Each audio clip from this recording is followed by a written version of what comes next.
Very good. Okay, well, hello everyone. Welcome to a little Saturday afternoon computational exploration, and we are going to look at lambdas, which is something I've been kind of meaning to look at for, I don't know, 40 years maybe, and somewhat related to combinators, somewhat related to lots of other kinds of symbolic systems I've studied, but this is old Alonzo Church's classic 1935 lambda idea, and I wanted to see whether we could kind of explore the ruleology of lambdas. So Nick has a Packlet that he's put together, so let's start off by getting that loaded. And maybe I'll make this a little bit larger. Okay. And Nick, you're going to tell me a bit about how to use this. Yep.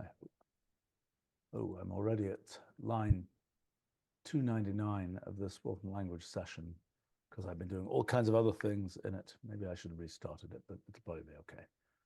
All right. So let me see if I can understand a lambda here. So this is an example where the 1, 2 are De Bruijn indices, right? Right. So they have been. Can I write this out in some form as a function, as a standard Wolfram language nested function or not? You can write, yeah, there's a lambda function that turns lambda terms into functions. So it's called lambda? Just lambda function. Oh, okay. Yeah. But I think it's gonna like introduce some symbols for variables that are pretty ugly. That's pretty ugly. But we notice one thing here, which is that our 1 here, let's see, what are we seeing here? We're seeing our 1 here is not the same as our 1 here, right? And the whole idea, so what would happen if we wanted to have if we had a variable in here that is, let's see. Actually, do comma alphabet. I forgot about this feature. Like this? I think so. Maybe. Actually, let me remind myself how it works. Oh, before, yeah, it's not the lambda function argument. It's you should tag the lambda. There's a function called tag lambda. You can just do tag lambda first with this alphabet.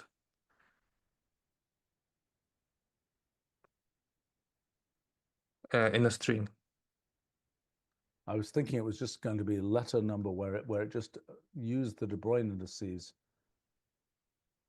Okay, all right. And you can even do traditional form. Then it's gonna be even nicer. Maybe. That doesn't help me very much.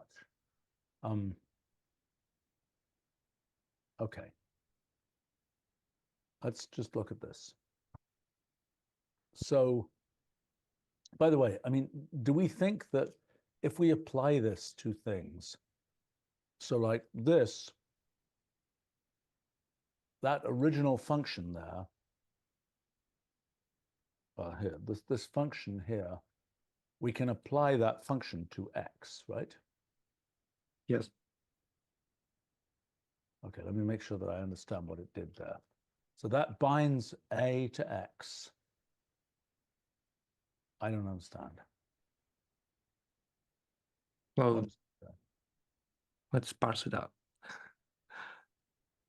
So essentially, this function b applies whatever function it takes as an argument to this x, right? So, and what is it? It's kind of doing more than one. Let's just do this, just to the sake of seeing what's going on.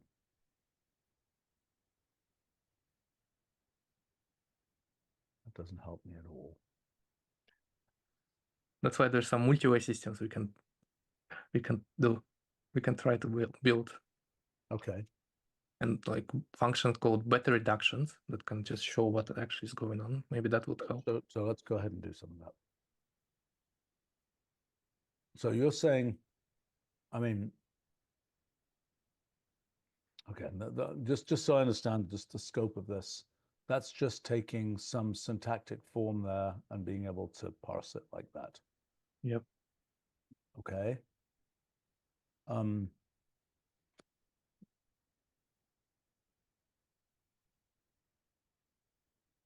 Oh, that's interesting. Lambda converts to a combinator. So we can convert this lambda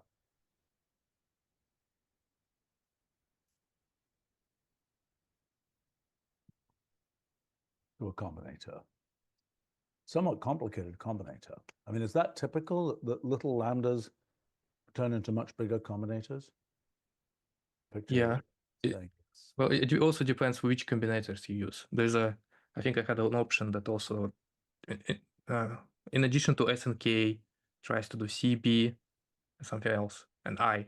So it might look. Can you enumerate lambdas? Do you have a thing that enumerates the simplest lambda? Yeah. Yes. Enumerate lambdas.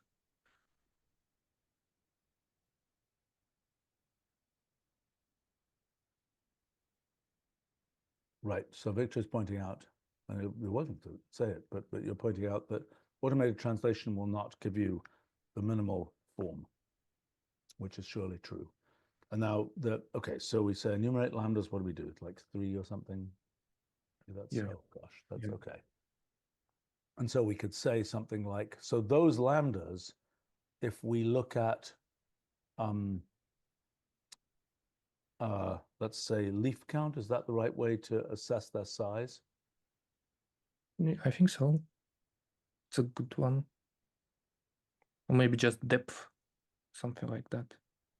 Because that 3 is essentially the depth of that expression. And the second argument would be the length of application. How many applications is the maximum? Can I draw one of these? So let's just pick one.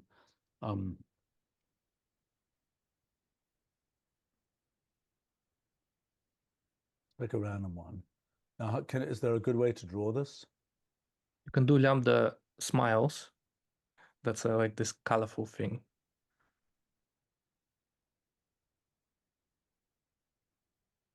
Oh boy.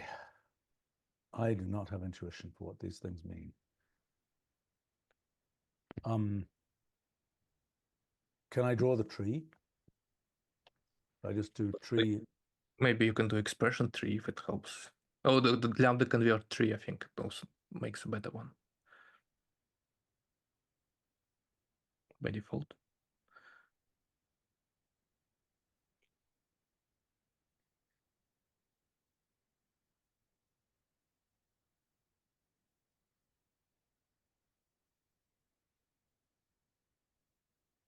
Wait a minute, what does that mean? What are these A's and things? What are those doing? Well, those are, if you tag it with alphabet, they're essentially just arguments. So we show them explicitly. But what is this? This is an application. That's an application. So that's saying this is the head, it's applied to this. Yeah. And, okay. Okay. So, well, I mean, I'm just curious in terms of, well, okay, another question. These are not necessarily minimal, right? These lambdas, some of these lambdas could be equivalent to other lambdas, right? Yeah, I guess perhaps. Yeah. By that you mean they can be reduced to the same normal form. Okay, Victor is saying, can lambda convert turn this into an interaction combinator, which is Victor's favorite representation. What's the answer, Nick? Do you have a thing? No, not yet. Not yet. Okay, so we need Victor's help. I'd love to help with that. Is it something also we can do in real time, or is it something it's probably going to be a little complicated? Let's table that for a little bit. We'll come back to that. There's also built-in arrow form which I was playing with Nick previously, where it's just the default way to do it in Wolfram language. Nick, you remember how to convert that into your... Yeah, that's just a traditional form of functions in the Wolfram language. You can also try to turn them back into lambda expressions. There's a function called function lambda that goes back in another direction. Okay. But there's not, I mean, other than renaming the variables, the symbolic structure of one of our functions is the same as the symbolic structure of these lambda expressions. Is that correct? Yeah. Well, I guess our function also multi-argument functions. That's the only difference. Right. So there are function things that cannot be, except with currying, cannot be turned directly into lambdas, correct? Yeah. Technically, you can also introduce like sequences as arguments, but yeah. Okay. Okay. But let's okay. So what we wanted to do was to start off looking. Let me just get a few. Okay. So I'm asking this question about the equivalence of different terms here. And what do we know about that? Do we know? Okay, so let's just say, let's have a more modest number of these. Oh, that's very boring. What does this do? What does this mean? When I put a 2 in there, is that 2 variables? It's a depth of lambdas. So how many nested lambdas there are. Okay. You can also try second argument. It also, by default, it's 2. That's how many applications maximum are there in the expression. Okay, so if I say 1, 1, get that. Let's say I say 1, 3. Okay, so let me just draw these trees, just so I might have some hope of understanding what the heck's going on. So you can try to understand this diagram that I come up with in order to draw those expressions. Yeah. Weird. It's just called lambda diagram. You can draw them as little lines with dots. So I don't know whether it helps, but maybe you can explain it. So essentially, it's like the horizontal lines are the lambdas themselves, right? And the vertical lines are the arguments, and essentially the most bottom line is the application. So it really helps to just try to understand it by example. So I want to see what happens when I compose these things. So if I have this thing here, it's a lambda.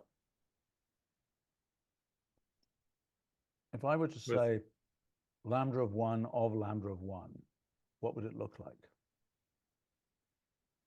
Well, just try.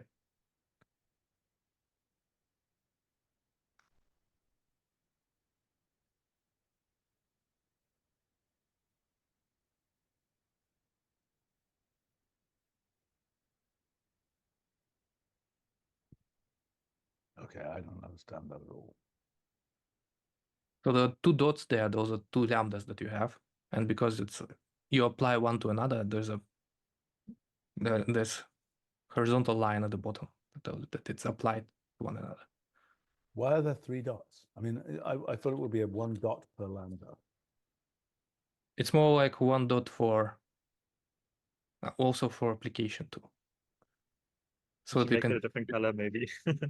Otherwise, you wouldn't distinguish some of the terms without those dots. I don't understand why. Okay. What's a version? So if I were to do this, okay, so let's just do this. Let's just say, let's see, if we want to say nest list, and then we want to say apply, let's just get one of these, lambda of 1. Apply this thing to this thing 5 times, for example. Okay, now let's do your lambda diagram. Oh, that's cool. What does it mean, though? So each vertical line is a argument. Nick, Yeah. what does this mean? Well, you kind of can guess, right? It's just by the structure of it. It really needs some practice. I haven't stared too much on it myself, but yeah. Well, and what do we think in terms of equivalences? If we've got two equivalent lambda terms, do we think there's graph rewriting that can be done on these things? Well, you can certainly do some better reductions in terms of these diagrams too. Okay. Hmm. Well, let me understand the beta reduction story here. So first of all, of these terms here, can there be any reductions done? Well, try it. There's a better reductions with on you just apply it to a term and it will return all possible ones that you can do.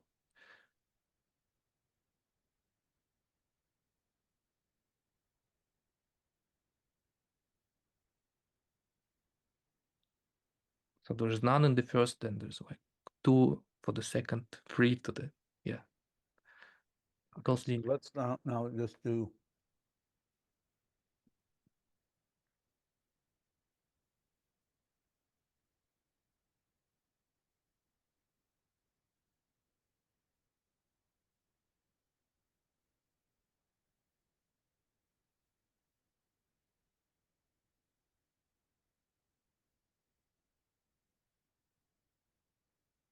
those diagrams look identical. Those are the reductions. No, I know Wait, those are the reductions, yeah. but those reductions always give the same result. Because not necessarily. In this case, they are the same. Okay. Hmm. But in general, okay. So, all right, I want to see these in terms of trees. Maybe it's not useful, but how do I get the minimal tree out of these? The minimal, you mean like after you reduce it or something? No, Keep- I mean just without too many labels and things. Is that your lambda? Or you can That your lambda convert to tree? yeah, and you do some options if you want to remove the labels. So let's do lambda convert to a tree. And let's just at least do that on this thing here, on this nest.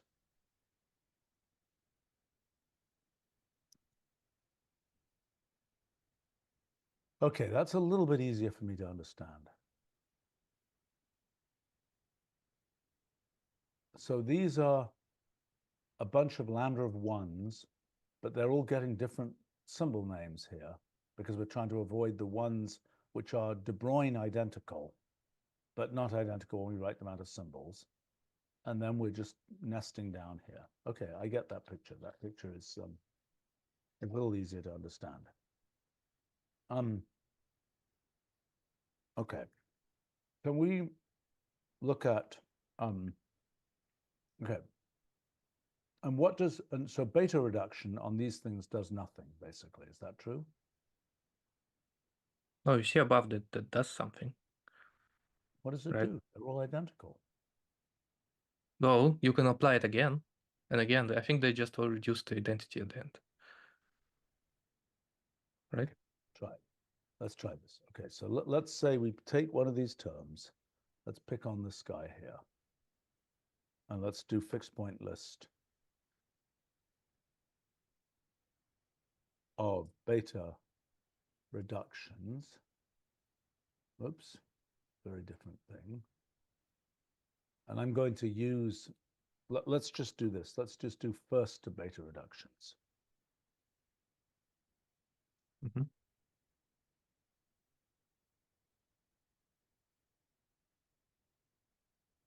What the heck? It reduces. Well, yeah, it kind of works differently. It's not returns. It returns an empty list if there is none. So you have to walk around that. You can also beta reduce one step at a time, right, Nick? You can just do a You beta can reduce. better reduce comma 1 would do a single one. That might be easier to understand what each beta reduction does step by step. Okay. But you can also try it as a nest while list instead of fixed point. And your condition would be to check for the length.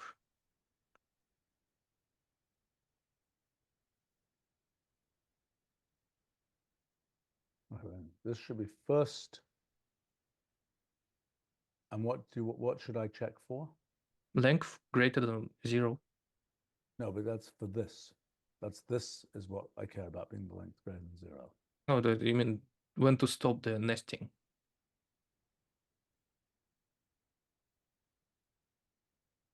Something. No, there's a different function. I think it's called just beta reduce. Is that No, different to beta reductions? I chopped off the.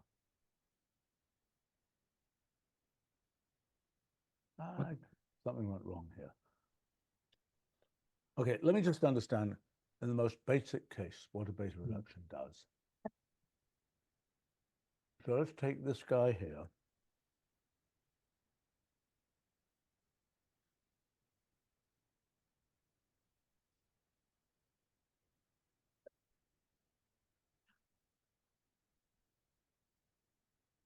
Okay, just tell me, what is this basically doing? Well, it looks for applications, lambda applied to something, right? That's the pattern that it's looking for. And when it finds one, it tries to reduce it, right? And it can be when nested inside some lambda expression very deeply, and it can reduce that. Let me just understand. If I say lambda function, what's the alphabetic version? Lambda function of what? Lambda tagging. What was it called? Tag lambdas. Tag lambda, yeah.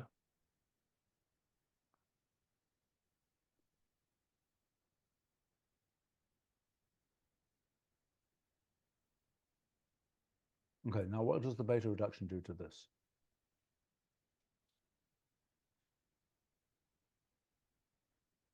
Oh, just turned it into identity.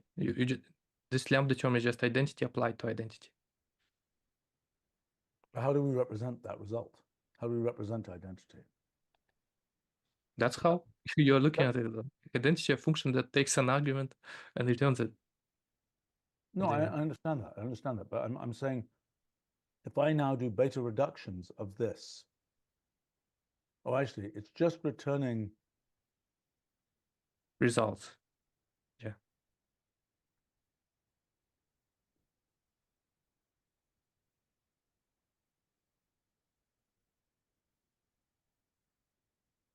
That's very uninteresting. So, I mean, if I were to nest another level here,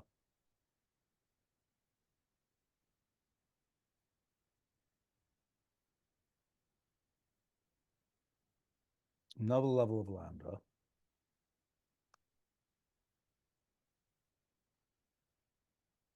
I am very confused.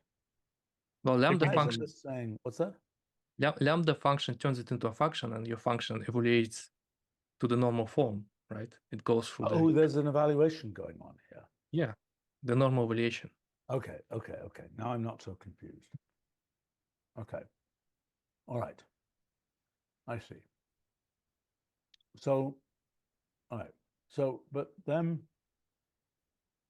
okay, what other reductions are we able to do here? Are there other reductions that keep? Oh, there are eta reduction. That's another one that's Whoops, do you have actually that? applies there. Eta reduction. Well, there's just eta reduce thing, and it just basically resolves all the identities. It's a very simple one. You know how? Eta reduce. There's just one function, but it's really simple. It's in this case it should act similarly to, or maybe I'm actually it's doing something different. I don't remember what eta reduction is. What is eta reduction? Victor, do you want to pop in there? Yeah, sure. So when you have a function applied to, let me try to write it. So for example, if you have lambda x and it returns something applied to x, it's the same thing as that. Let me write, that would be simpler. So like if you have something like that, lambda x that returns a applied to x, that's the same thing as just a, because that lambda is redundant. It's not actually a computation rule. It's not very useful nor relevant, and you don't also have like an interaction at combinator equivalent to that in the lambda calculus sense. So I don't think it's very relevant here. The main computation rule of the lambda calculus is the beta reduction, and with it you can do anything. Yeah, eta is sometimes called eta optimization, if I'm not mistaken. Yeah, It's not more, actually reduction. sorry, it's more like a display thing. Yeah, yeah, I That's get not really. I get it. It's useful for equality, but like not quite relevant here, I think. Right. Yeah, right. I mean, it's getting rid of the unnecessary kind of, you don't need to describe it with an additional variable. It's getting rid of that unnecessary variable. Yeah. Okay. So now what we had started doing, we're just going to do an exploration of possible. So I'm still not really, I mean, do you believe in this representation, Nick? Should we really try to understand it? Well, I based on it on one of the known representations, but it's just highly improved. Okay, well let's all right. So then I'm gonna just take a look at this. Okay, so we've got lambda diagram. It always helps me to see lots of real cases here. Actually, You can like I posted a link into chat. It's like how what those diagrams was inspired, which diagrams, and it's much more complicated. okay, it's John Trump's version of this, which it seems very clever, but I've never understood. Yeah, I just realized that you don't have to actually nest this height of this diagram. You can just stack everything on one single line. So, and just put some dots there. All right, well, let's see if we can't understand. I'm just going to make one attempt to understand these diagrams, and then if we can't, we give up and we okay, so let me just make them smaller. You don't have, does it take image size options and things? Yes, I think so.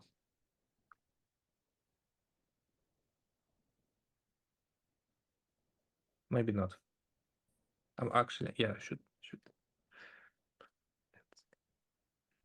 There's something to do at the bottom left is kind of the application, Nick, and then everything kind of compresses down bottom to bottom left every time you do reduction. Well, any application is just on the bottom line. In the Trom's notation, it's usually just on a different level, but here we're just putting it on a single line and just separating them with dots. What does composition look like in terms of these diagrams? Composition, well, composition is just application there. What do you mean by composition? Okay, so what is it? What do you do? If I have one of these diagrams, I want to apply it to another diagram, what happens? Well, you can see that they're just going to be just concatenated horizontally, somewhat. You can test it. Okay, let's test it. Okay, so let's say random sample. Oops, enumerate lambdas of 2.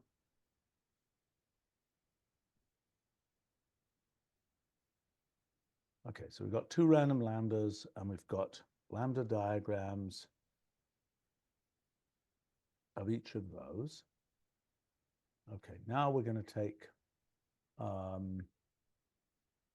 isn't there a function, is it construct? What's the function that will give me this applied to this? Well, either construct or apply. Yeah, well, it depends how you use it. I'm just forgetting how construct, doesn't construct take a list? Oh no, it doesn't. Oh, just two lambdas there. Yeah, okay. Right. Well, let's just take. You can literally just put an @ symbol between them. Well, I know.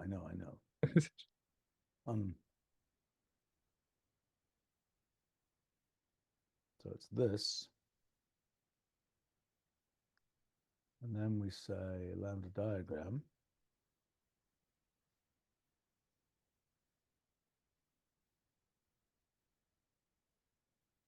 Right. All right, that is somewhat useful to me. Is that the general way that things compose? That you're just putting I think so. Yeah. Yes. Okay. So what's the other operation other than composition that puts these things together? So I mean, Well, You're There's nothing. saying in terms of diagrams, yeah, I see. So here,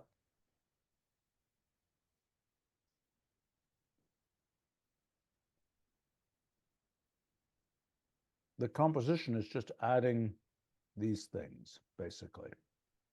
Yep. I don't understand what those dots at the bottom are. Well, think of it as this apply symbol, right? So it also looks like a dot application in the language. Okay. Now, if I look at the tree version of this, oops. Let me just get that lambda. I don't have to worry about De Bruijn renumbering. And I could De Bruijn renumber this, and I might get smaller numbers here, right? But if I just do the application, I'm never going to get confused. Is that a true statement? Sorry, The what De do you Bruijn mean? numbers I might be able to optimize the De Bruijn numbers, but they'll never tangle themselves up with something applied to something. Is that true? You're asking if Okay. you just apply something to something else, and no, I mean you can have naming capture, so that's you need to kind of sanitize the term when you do a beta reduction to make sure you shift some Bruijn indices in a way that does not clash, and then you have like two different variables with the same name. That's one of the problems with this representation. I don't like this like kind of Bruijn representation. I don't think it's very pedagogical, and it's also not very efficient. So usually I tend to avoid it. I think it's very confusing to just use. So what is your alternative? I really like the textual notation. For example, you have the lambda parse, right, function. You have used it in the beginning of the live, I believe. I really think it's, I mean, to me, it's more intuitive to just write the textual notation. Yeah, for the pedagogical, maybe it is. It's just this representation is good for representing terms themselves because it's a canonical form, right? Yeah. Just a single way of representing a lambda term. Yes, it has this benefit. I like it for that, but for learning, I think it's very confusing for the human Yeah. brain, perhaps. The tree notation, I also like it a lot, and it's very similar to how interaction combinators work, so I also like that one. Yeah, that's beautiful. That's, to me, much easier to understand. Yeah. Okay, what is the correspondence between this tree and this thing here? Good question. I think all the add symbols, add nodes, and the tree are the dots. You can count how many those are there. And also lambdas. So it's lambdas plus add symbols. Those are the total, all the dots there. A minute.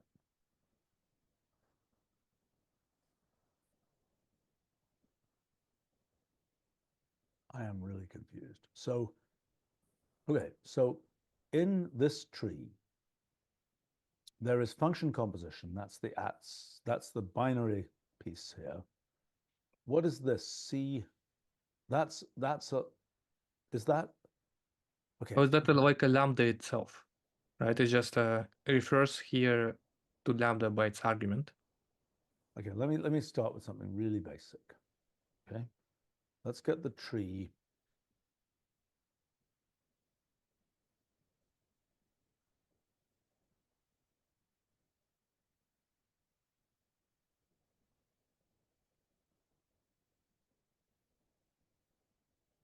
Okay, there's one of those.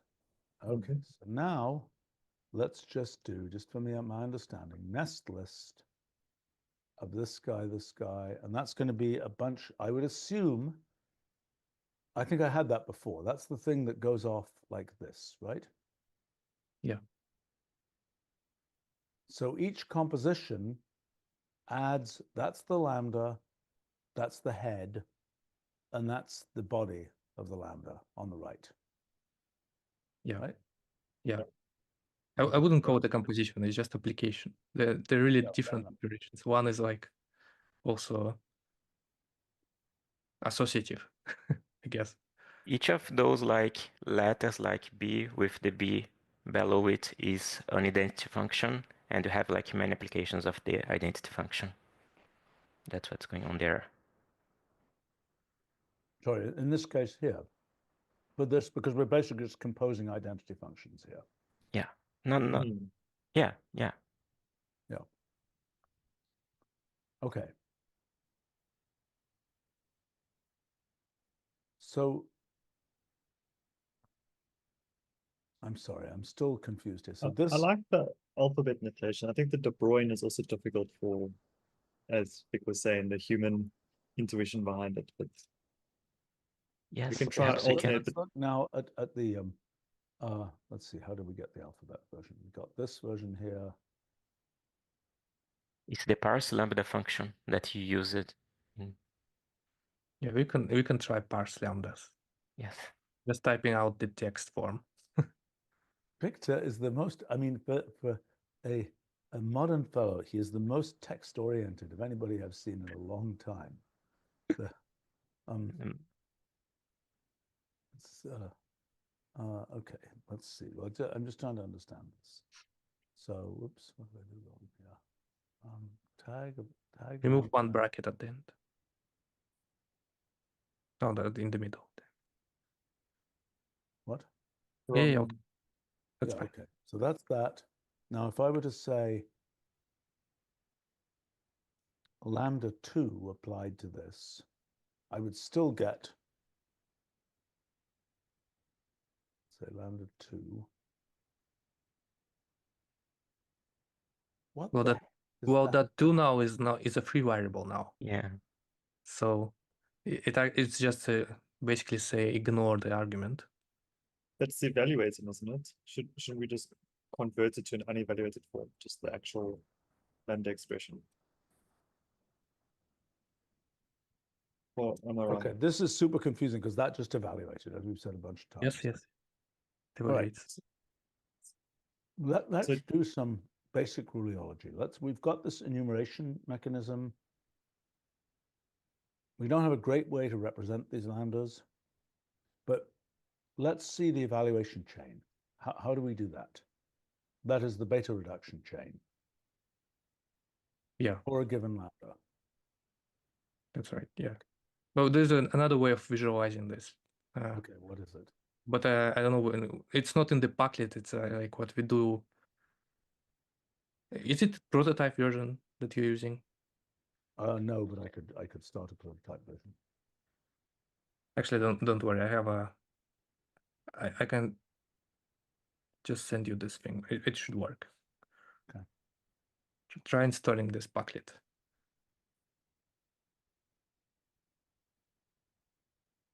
It's those diagrams that we reviewed the other day. You can also represent this lambda expression with those diagrams too.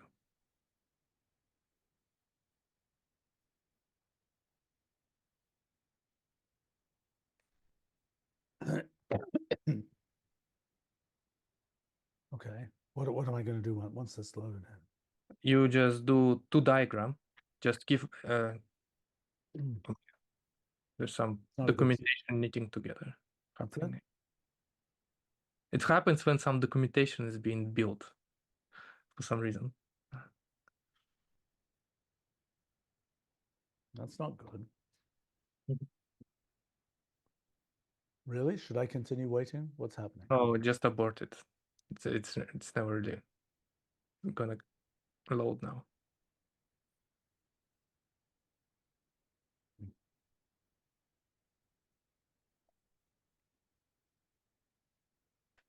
What is it doing?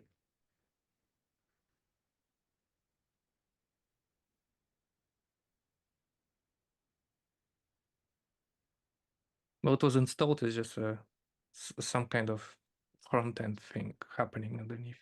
Broke it. So because it thought it needed a new version or something. Well, look, we just killed everything here. So let me just restart this.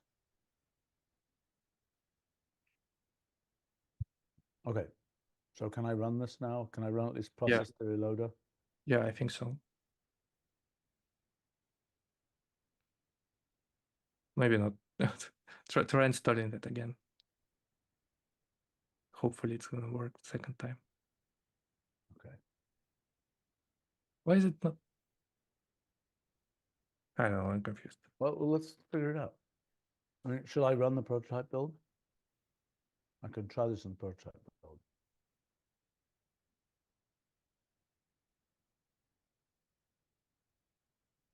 Can try without the loader, though I think that's the way it loads. What do you mean? Without the loader, how could it Just come process Fury. Just process Fury. Oh, I see.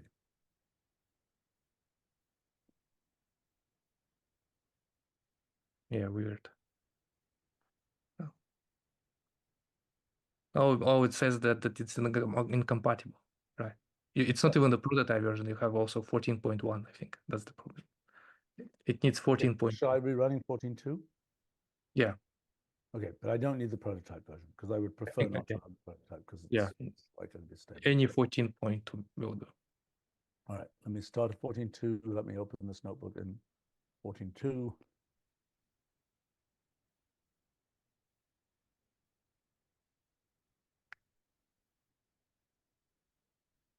Right.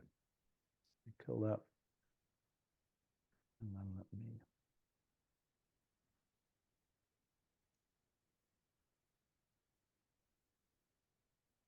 There we go. Needs this. Scroll down here.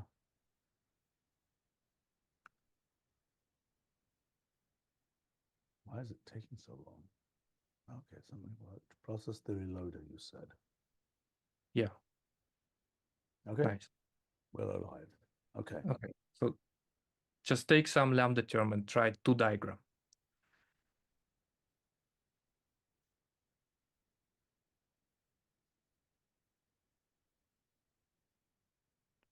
It's a bit more confusing. What the Yeah. heck is that? You can start with less Victor simple. loves these, but I don't know what the heck these are. Okay. You can also try turning them into a grid. So there's a diagram grid function that you can apply to this.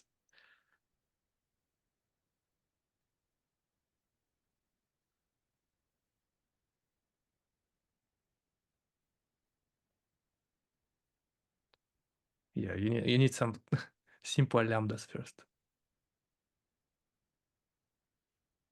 Okay.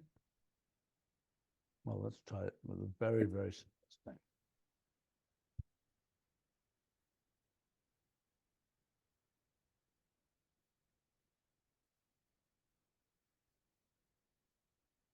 What does this mean? Well, okay, so I think I should always use diagram grid, basically. Yeah. Okay, what are those names there? Now we can, I guess there's a way to remove those. But Yeah. The option? the option is, I think it's something like what maybe via arrows goes to false. Oh yeah, no. Well, just look up. Port labels. No, it has to go like to the diagram itself. Try port labels goes to false. In the diagram, in 2 diagram. Yeah. No, in the diagram grid, I guess itself. In the diagram grid. Yeah, not the plot labels, but port labels. Oh, port labels. Port labels in a string.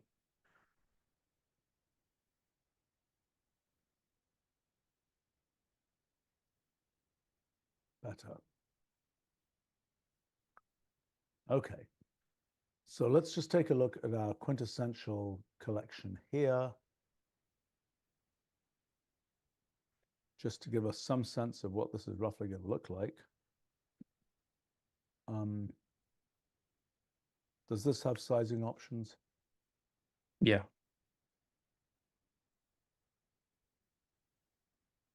Well, maybe we should do it without the sizing options first.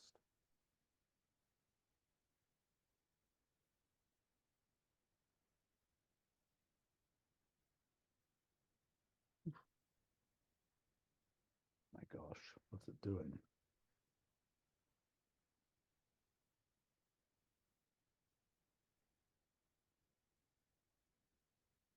Okay, is this Victor's territory? Does he understand all of these? Maybe. Oh, we can't hear him. It might be very helpful to convert between each time we have an expression, the Bruijn, and then the standard way to look at it as well. Yeah, Okay, sorry. go ahead. I'm slightly confused by the handling of variables. You just make a circle. Well, yeah, in a way, yes, it's a bit confusing, but that's the only way I kind of. No, it's fine. But like, how do you know which variable is bound to which lambda? That's Well, from the diagram, maybe it's hard to tell. It's just like basically how you knit them together into network is very confusing. But underneath is just a bunch of sub diagrams. and the triangle is an application. Yes, Oh. that's the only non-confusing thing here. Got it. Makes sense. Okay, let's just try to understand one more time, and then we're going to start looking at the dynamics of these things. Okay, so the different colors are effectively different de Bruijn indices. Is that right, or what? Different labels. You can add a plot label and actually show the label on top of those diagrams so we can compare. You can even do colorize lambda so that it also takes the same,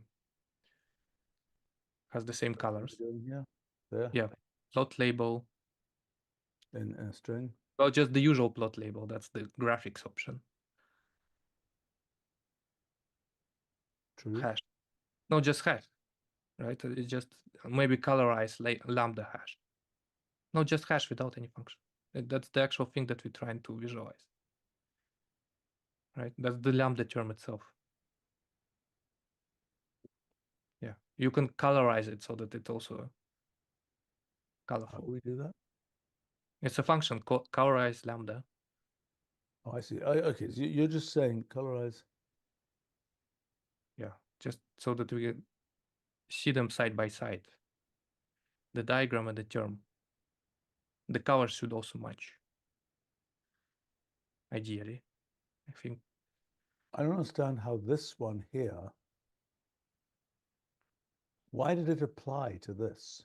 How does it know to apply to that? Well, here it doesn't know. The diagram, this kind of diagrams doesn't know which one is the body until you actually apply it to anything else. So it's like an inert term without application. It's not wired together in any way. I am really confused here. So basically, lambda terms that doesn't have any argument, just inert lambdas, they're just sitting there. So they're not connected to anything.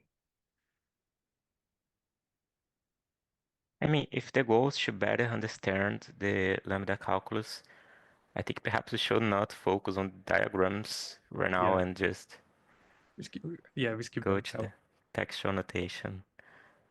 I mean, that's just me.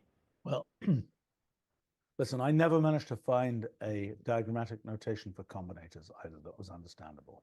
So, yes, No, I do think like the interaction combinator notation is very good to understand it.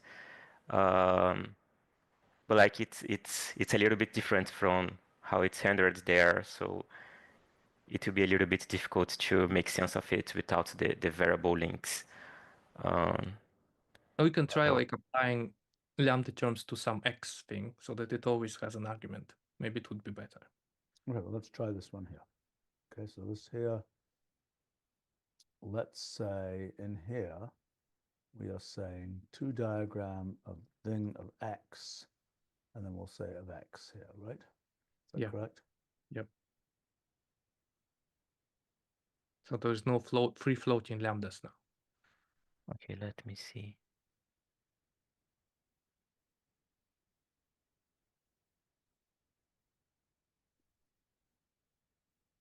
I don't understand this at all. Why are there two circles there?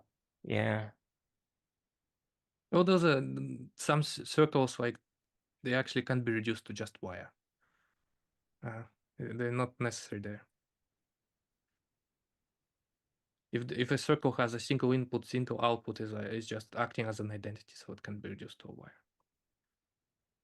All right, let's zoom out a bit, and let's start looking at these things without trying to understand every individual lambda term. Let's simply ask questions about, I think we can ask, let me understand the reduction. Can I see a reduction happening, basically? What's the right way to do that? Oh, there's a better reduce and there's a eval lambda, which is just different strategies essentially. Okay, but Evaluating lambda. And where's the multi-way system? Well, multi-way system you can do it like by beta reductions. You can do Nest graph. Let's do a. Okay, so let's make a beta reduction multi-way system. Okay. So can I see one? How do I get one? So you have beta reduction functions. You just literally use it in the Nest graph. Okay.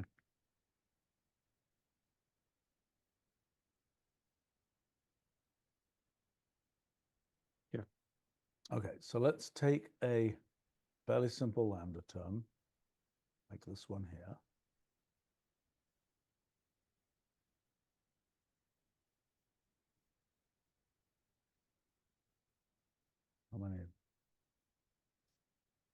How do I label this? I want vertex labels. Yeah, automatic something. Okay. All right, so if I now start evaluating the multi-way graph, if I enumerate lambdas of 1, okay, I only get that. If I enumerate lambdas of 2, I'm going to get this. And let's go ahead and run the multi-way graphs for all of those. Did you do that already? Maybe. Do I have to do, let's just do, I don't know, how many steps? 10 steps? That's surely going to be enough. Sure. It says.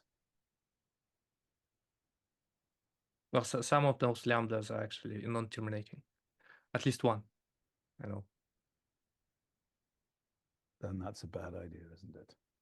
No, it's just a constant term. I think it's just it's still okay. Okay, so let's put labeled here.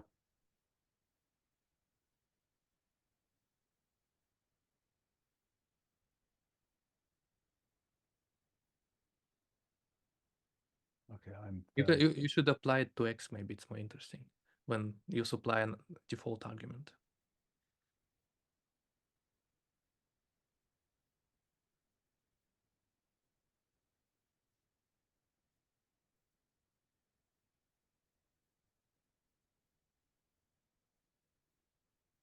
Okay, so let me understand this.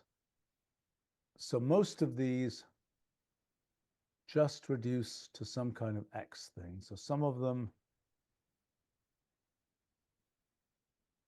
okay, this is a non-terminating one, a trivial non-terminating one. Is that correct? Yeah. Okay, so here, this goes through a few steps and we see, I mean, this is a strong confluence story. At every step, the diamond can only go one step, right? And then it has to converge. It's not strong confluent, just confluent. It's Just not confluent. strongly confluent. Yeah, just confluent. It's paths of different length. They can be? Yeah, they can.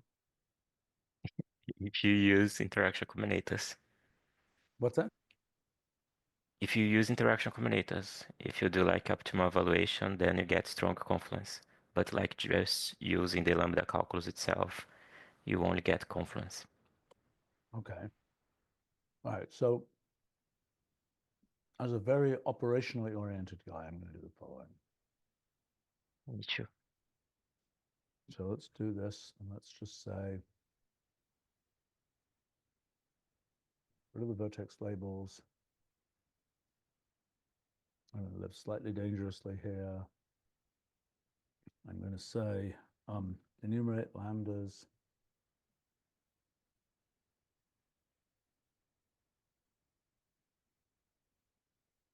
So I have to run this in parallel. Well, there are too many of them. Well, just rendering them is already going to be a problem, I think. So you should really stop it. Too many graphs. All right, well, okay, so let me just see this in 2. I shouldn't have labeled them.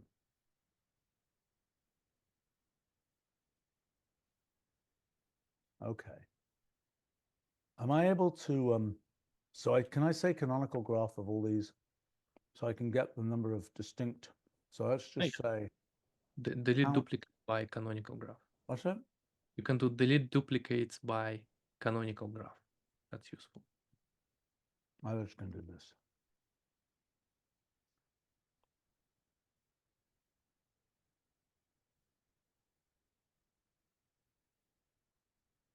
Okay. That's cool. What's that? That's cool. All right. Let's do the next level up. Do we need to fire up the parallel machines? Nick, is it going to be useful? I don't know. Depends how good are those right now. How many lambdas are there? The free. Is it like already in thousands or hundreds? Oh yeah. 44. Okay, that's a number. That's quite a number of them. Okay.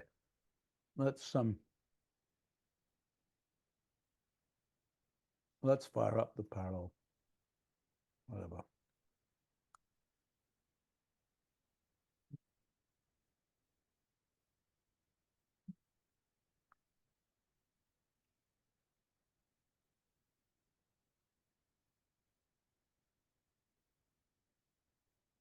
Hopefully all my machines are online today. Oh, come on. Don't. Why is it? Do you have to like install packlets on the packlet on all of them? Oh God, yes, we do. Do we? Or does it? I don't know. Let's try it without that. I think it may just work. It's I just mean, the good better news is reduction. that in version 14.2, which I'm running here, maybe I need to set some option, but it's supposed to launch in parallel now, which it clearly isn't doing here.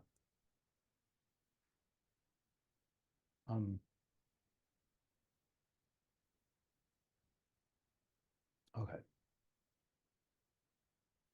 Let's live less dangerously. Let's just do the 2 case.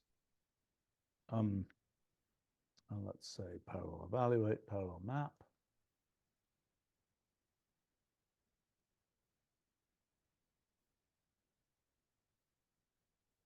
What the hell is that? I think it doesn't know about beta reductions or something. So you have to parallel evaluate packlet install. I don't know. Yeah. Otherwise, just nesting but beta reductions as a symbol. Yeah, I understand. Parallel evaluate. Which one of these? I have to do this one. Just here. the top one.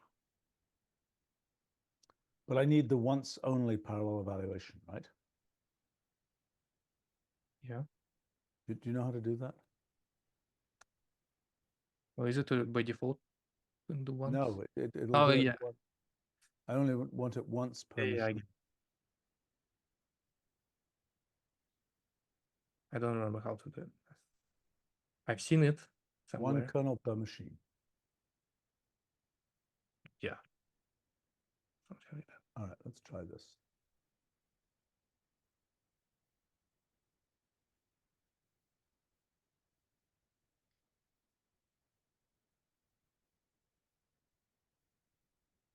It took a while before, didn't it?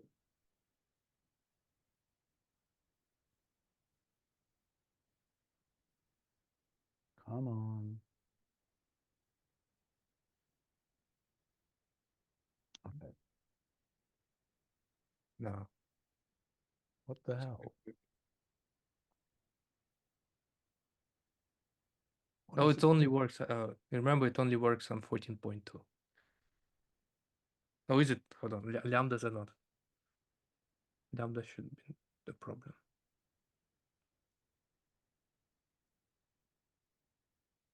I don't know then. Oh, hold on. I don't understand why this wouldn't work. That's crazy. It's the same machine.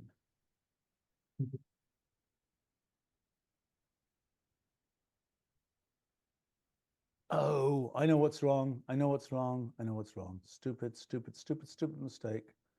Stupid mistake. That was what we wanted to do per machine is the Packlet install. But this we want to do on every machine. Right? Right. Yes. On every core. On every core, we have to load that.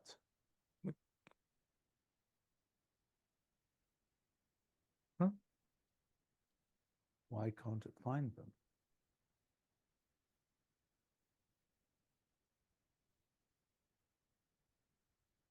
Oh, come on.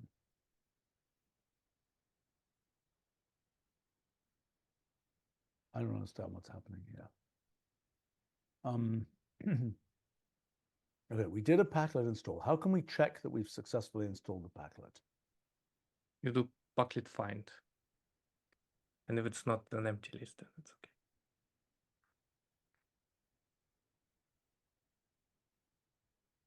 You know, somehow whenever we do these things in parallel, this is what Victor has to solve with his whole technology stack.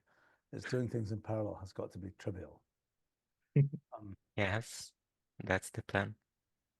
However, this is, you know, one of the awkwardnesses here. We're dealing with heterogeneous environment of machines. Okay, what happened there? Some machines didn't install the Packlet. Yeah, it looks like one set. Well, many machines there didn't install.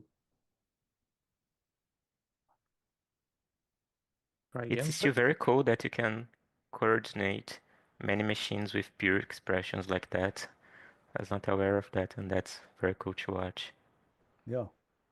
Yeah, the only problem is it isn't working here. That's the, Happens.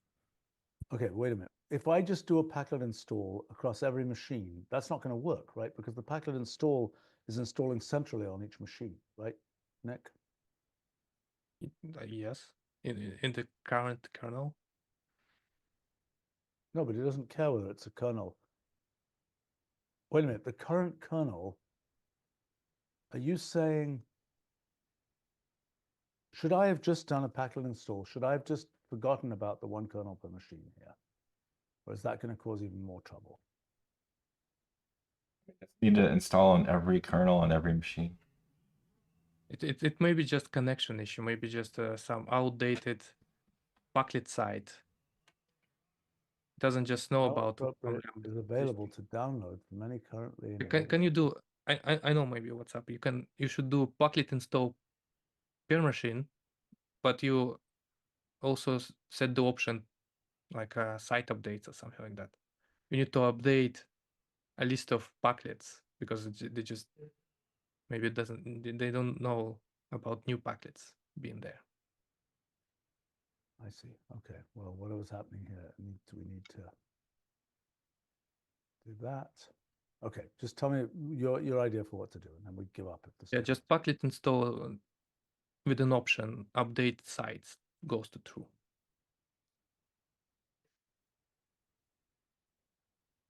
But that's just one kernel per machine, right? Yeah, I think that's fine. You don't need. Not update Packlet sites. I think that they both Okay. work. Maybe update Packlet sites. I'm not sure. Yes. That's one I used to. Packlet sites. Okay. Now here, then after that, we just say, oh God, we have to start all the machines again. But A lot of machines. well, I finally got my AWS setup working. That's really a cool thing. We can do that if we just say remote batch submit and then just give an expression and it just runs it on a bunch of, you know, Amazon cloud machines. I just have to like to make sure that I know what I'm doing in terms of how many machines it has. Otherwise, I'll find I have a giant bill. That's the advantage of using my own machines, is that they're Limited, not auto scaling. okay, all those Packlets are done. Okay, so now let's do needs here. Let's run the needs plus all those machines. It's going to be 100 nulls. Yep, all good. Okay. Now, why didn't this? Oh, that's on the parallel machine. So I now need to do this here on my local machine, and that will all turn black. And now if I run that, ta-da, beautiful. Okay, different machines got different things. We can now ignore what machine is running it. We remove that.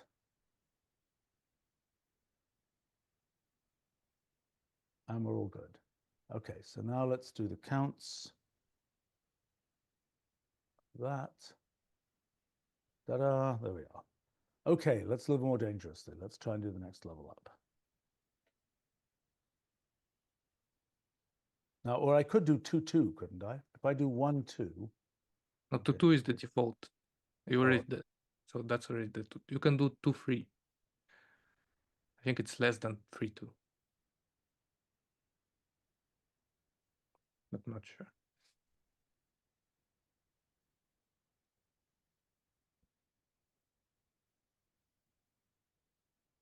Are there going to be some that are really hard? Because we're at 992 out of 1140 evaluations there. Oh, it got there quick. What's that? Yeah. It got did, there because quite maybe quick. A bunch Yeah. of trivial ones. I don't know. It's just weird.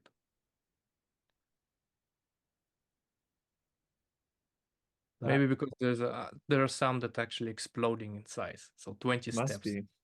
Yeah, 20 steps may just produce very giant terms.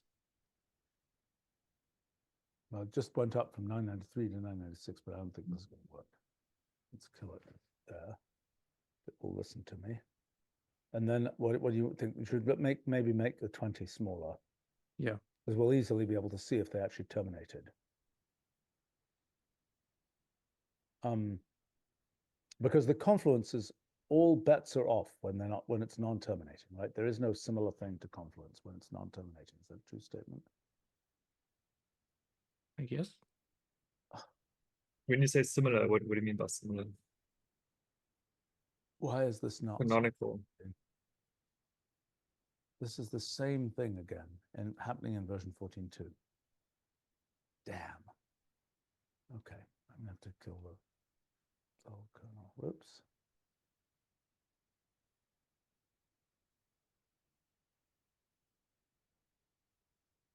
Annoying.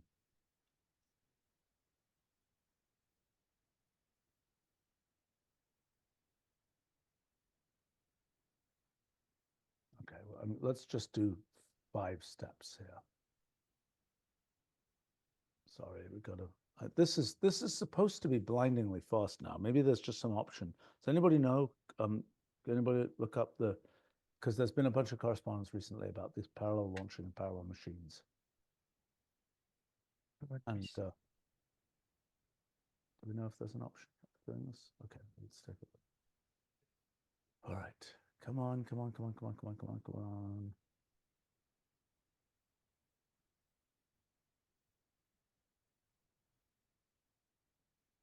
This is like the most annoying thing.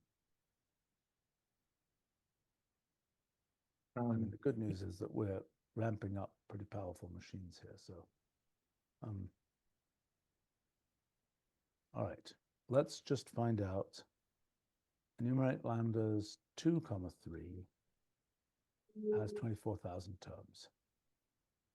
Okay, so let's just do 5 steps.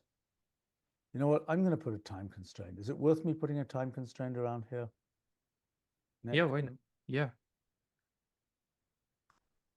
It's a good protection against this kind of things. What would you give me? 30 seconds or something? 100 seconds? No, 1 second is no, that's too much. Just do something like 1 or 2 seconds. Maybe 5. Right.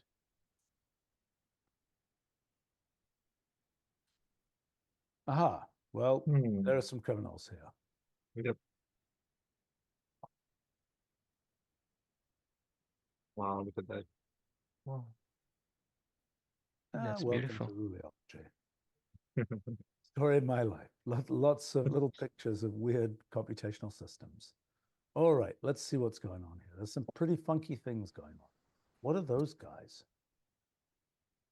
Does that surprise you? Yes. I That mean, I would actually have does not make expected it was sense to just. me. What's that? That does not make sense to me. It means that there is a term that reduces to itself and then reduces to something else. Yeah, it doesn't make Well, sense. it's like remember that term from the small lambda set that repeats itself, right? It's essentially if you have that term inside some other lambda term that actually can better reduce to some normal form, then it's like if you continue reducing that one inside, that's what we get. Well, yeah. So the beta reduction is doing what? It's changing. It's just circling around a lambda, an equivalent lambda. Is that correct? Yeah. What's the explicit? Okay, we've got all kinds of things going on here. Okay, so let's just. Can we extract those lambda expressions from the pictures? Well, if I'd done this properly, yes, but we didn't do it properly. So let's just get. Okay, so for each of these pictures, let's also get the minimal lambda term that corresponds to that picture. Okay, let's display that. Or at least let's make a click to copy of that.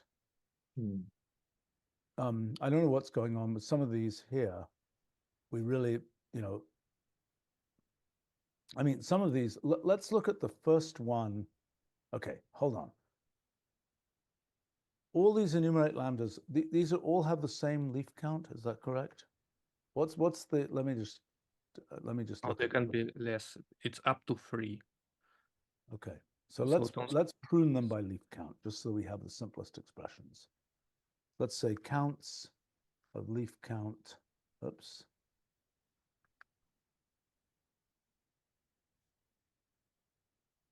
Okay. So let's just do this by leaf count, okay? So let's do group by of the enumerate lambdas by leaf count.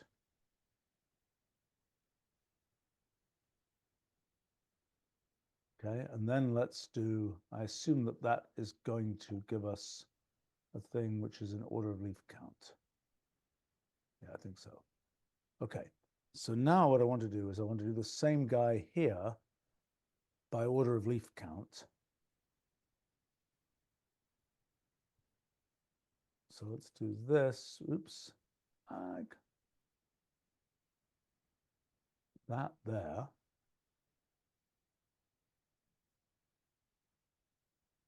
And what I want to do is do that onto the group by of this. And each one of those hash onto the group by thing there. But let's actually only do, let's take the first 5 of those. Okay, so these are in the successive, I'm just going to put, I'm just going to do this just for the hell of it.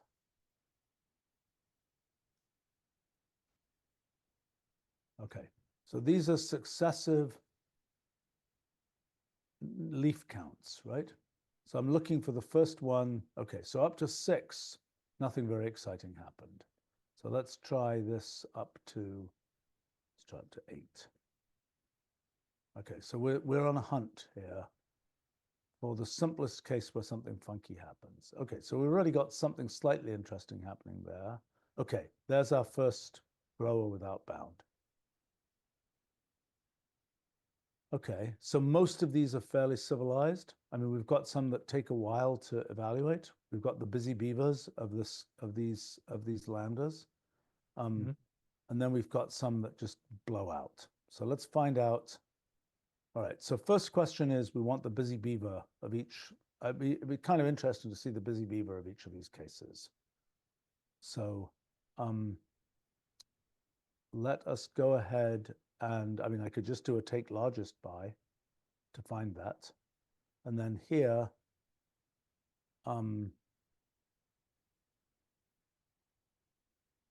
well, okay. Have you looked at the first non-terminating one? Let's find that first non-terminating one. Should we do that? So that looks like a dumbbell. Right? Yeah, well, here, let's do this. let us say, in the counts,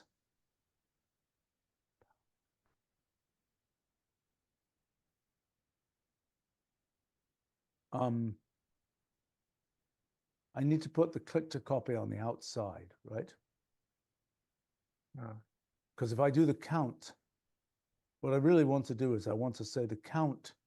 Yeah, what I want is I want the representative, the first representative of each thing. Mm-hmm. So instead of counts, what I want to say is here. Well, when you canonicalize, you already remove the actual expressions. I know. So what I want to do here is I want to say canonicalize that, and then I want to put, after that, I want to put the original expression, hash of x, there. And now instead of counts, what I want to do is I want to say here is Counts by first. What's that? Counts by first. Yes. No, but I don't just want counts. I want to, because I want to get the actual first representative. So I want to say gather by. Then, what's that? Oh yeah, but then you could adjust. Yeah, gather by that first. And then for each of those, what I want to do is I want to say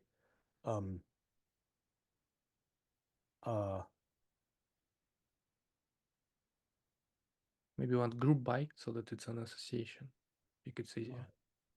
Well, wait a minute. What are you suggesting? Because what I want to see is, I want gather by, because then what I want to do is I want to take for each of those. But when you do gather by, it's not going to show the actual graph already. You're going to remove the graph. Okay. So group by, and then the third argument to group by is just first, right? Again, or map first. No, wait a minute. That's giving us, it's grouped by the first. And that's going to give us the graph. And then all I need to do is apply to click to copy, I think. Right? Because you need counts also, right? You need to count things.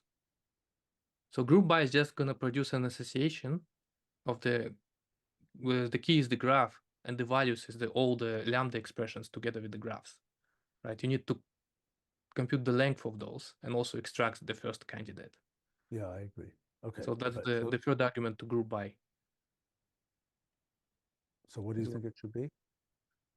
Should be like a function which makes a pair, which is the length, and just extracts the first expression. So it's like part 1, part 1, 2, something like that. Well, wait a minute.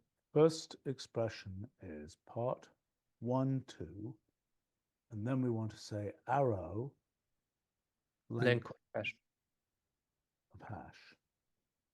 Yeah, something like that.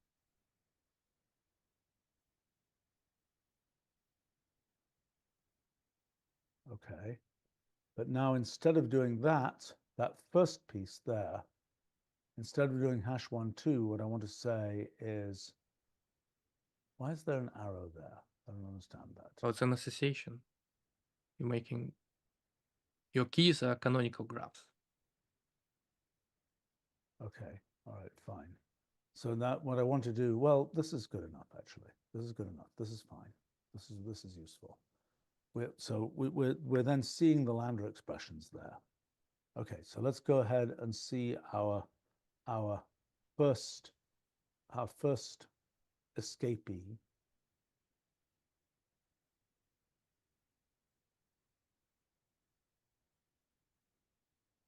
Okay, so that lambda expression, for example, has that evaluation graph.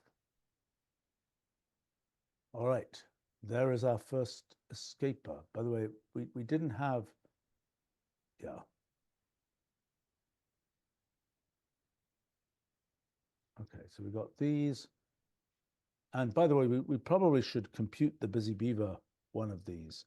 So the longest finite lifetime. Well, we're going to get that in a minute. Let's get the longest finite lifetime ones, but let's first of all get this guy.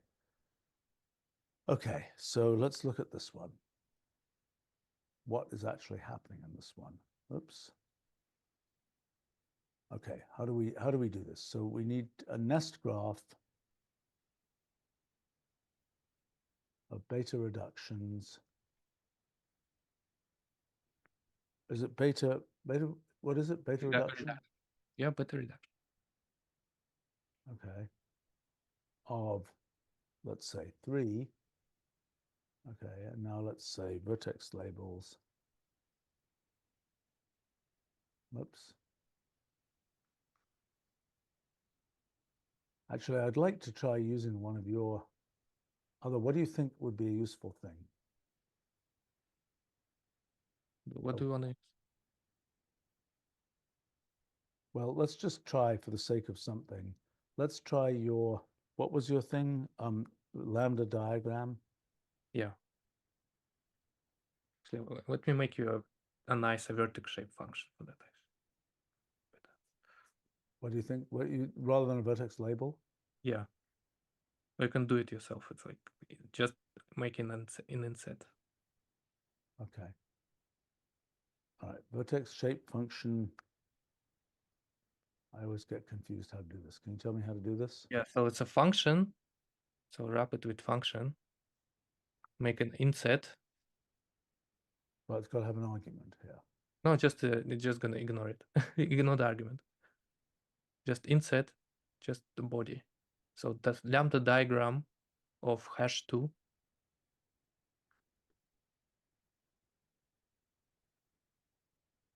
And comma #1, #3. #1, #3? Yeah. What about the vertex size? Oh, let's try it like that first. Yeah, let's reduce the image size.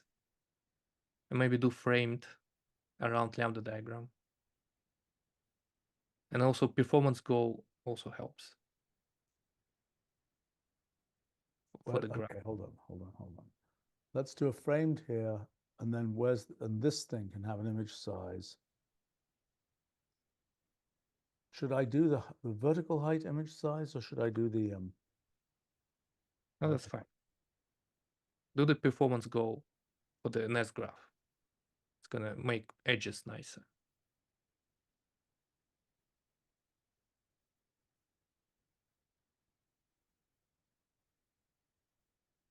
Quality.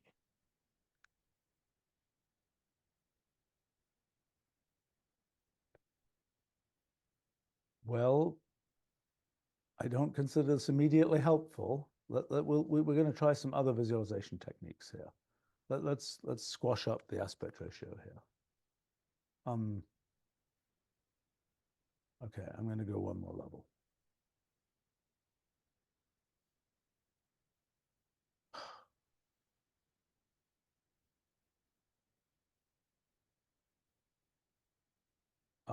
Let's see, how do I want to do this? I want to do image size goes automatic.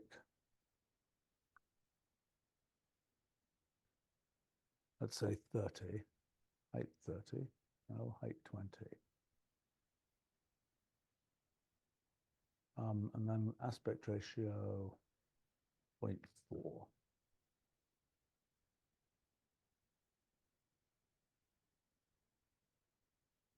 Well, it's not wildly helpful for me to see what the hell's going on. Should we try a different visualization technique? Should we try lambda smiles? Oh, sure. Well, let's try it.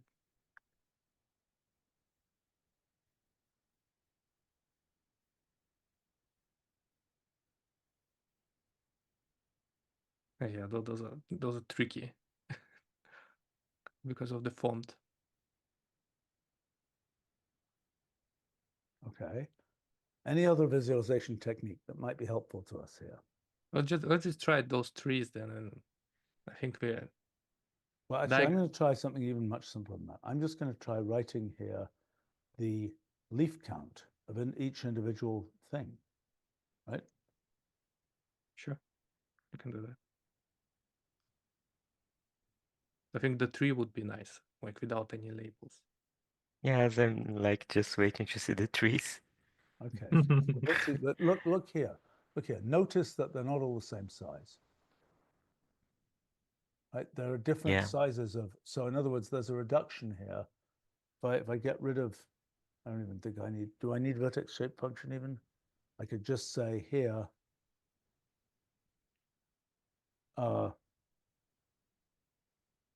Vertex label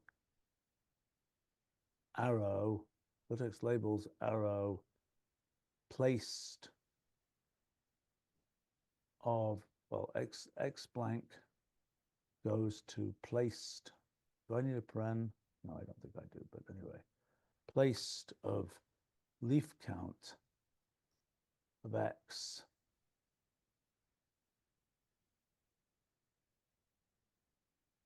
comma center. The reason I'm procrastinating on the trees is because we have to deal with, hold on, let's just see that. Oh, come on.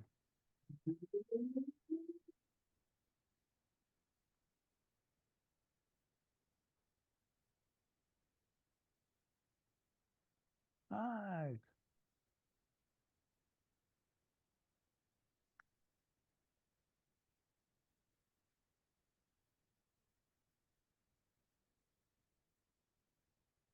All right, there we go. Okay, so what we're seeing there is that we have kind of a range of different sizes here. So this thing is, okay, 9, 7, 8, 12, 16. Okay, I'm going to go one more step.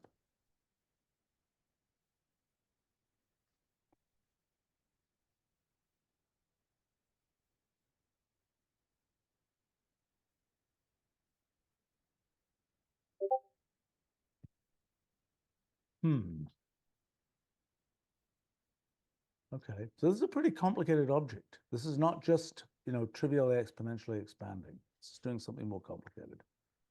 Okay, let's see the trees. So what do we want to do here? We want to say each individual tree, Nick, what's the story for the trees? Well, Because we want them without labels. yeah. Well, first do lambda convert to tree, then wrap it with three, something like three labels. I don't remember what. And then tree of this.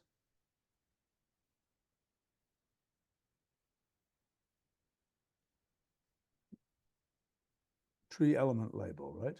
Yeah, the element label goes to none, I guess, would work.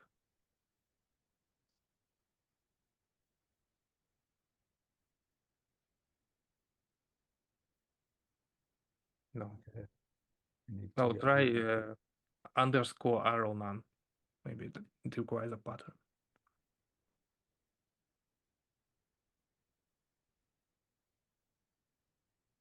Okay, let's get rid of the @ signs. I think I do it with what's some that? kind of type function. Yeah, hold on. Let me see. I mean, I suspect if I just said tree graph here, or tree, what would happen? Let me just see what happens if I just say,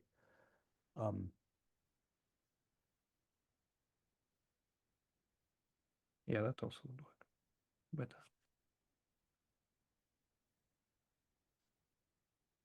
okay, now I want to say here, I want to say image size goes to, I don't know, 40 or something. And now I want to get rid of, how do I get rid of the stupid arrows? H shape, H style, or H something like that. H style.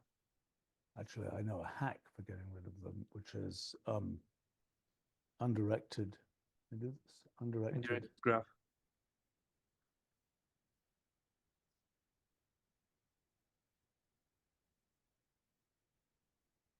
Okay, there are the trees.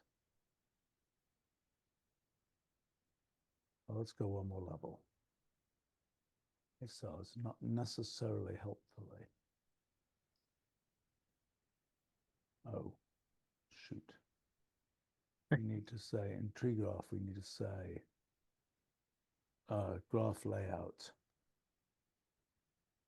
goes to Tree embedding. Is that going to work?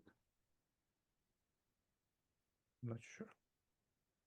No. We could say layered graph.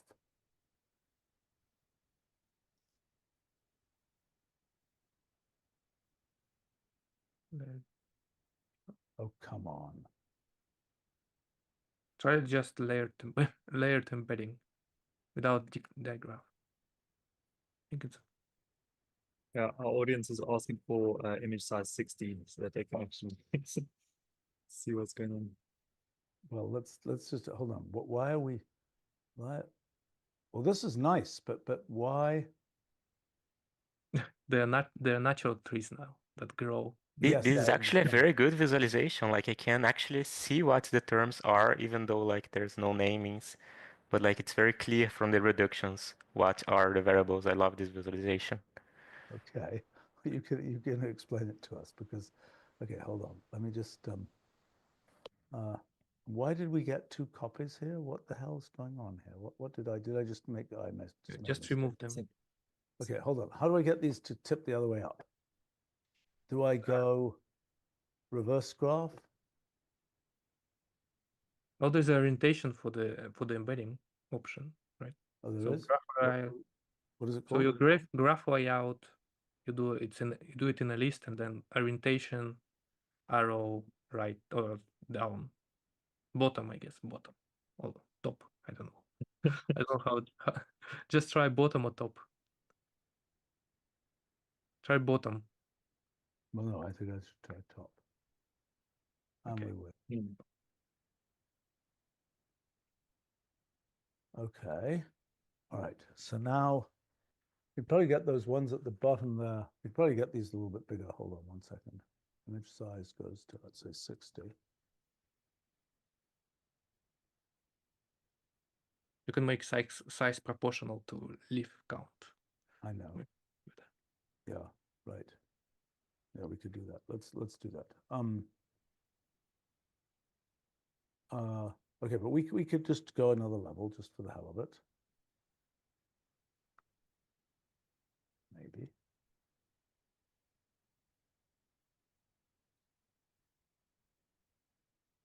Well, maybe not. Actually, you know what? If the main nest graph doesn't have, if that main nest graph, I'll try this new state embedding thing. oh, I was just going to do spring electrical.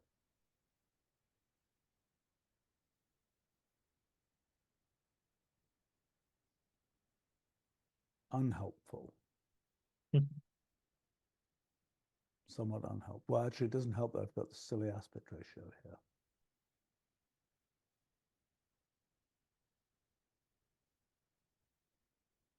Slightly more helpful.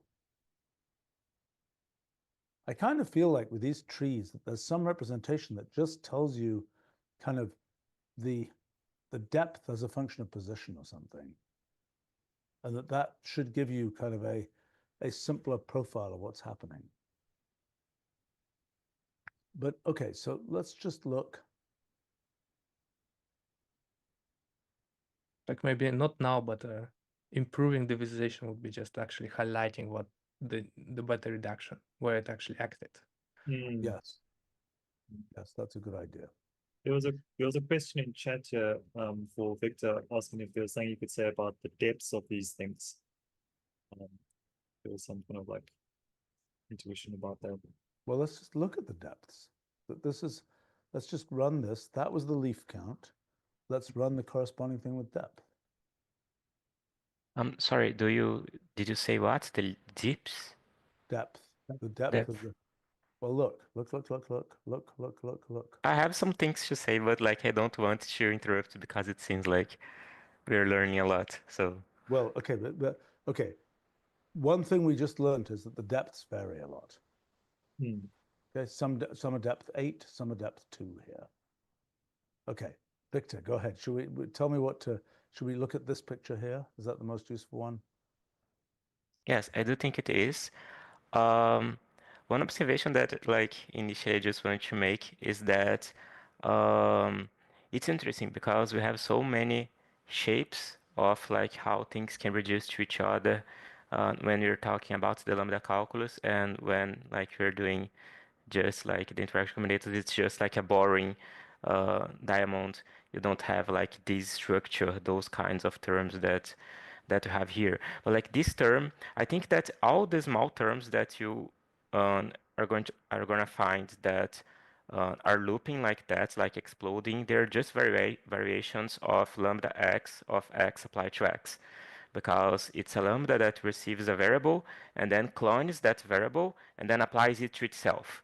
So if that other variable itself can make clones like that, then you get that behavior where like things are expanding forever. So for example, here like you have lambda x uh, of x applied to x, and then you have another term that I believe is lambda x of x applied to x applied to x.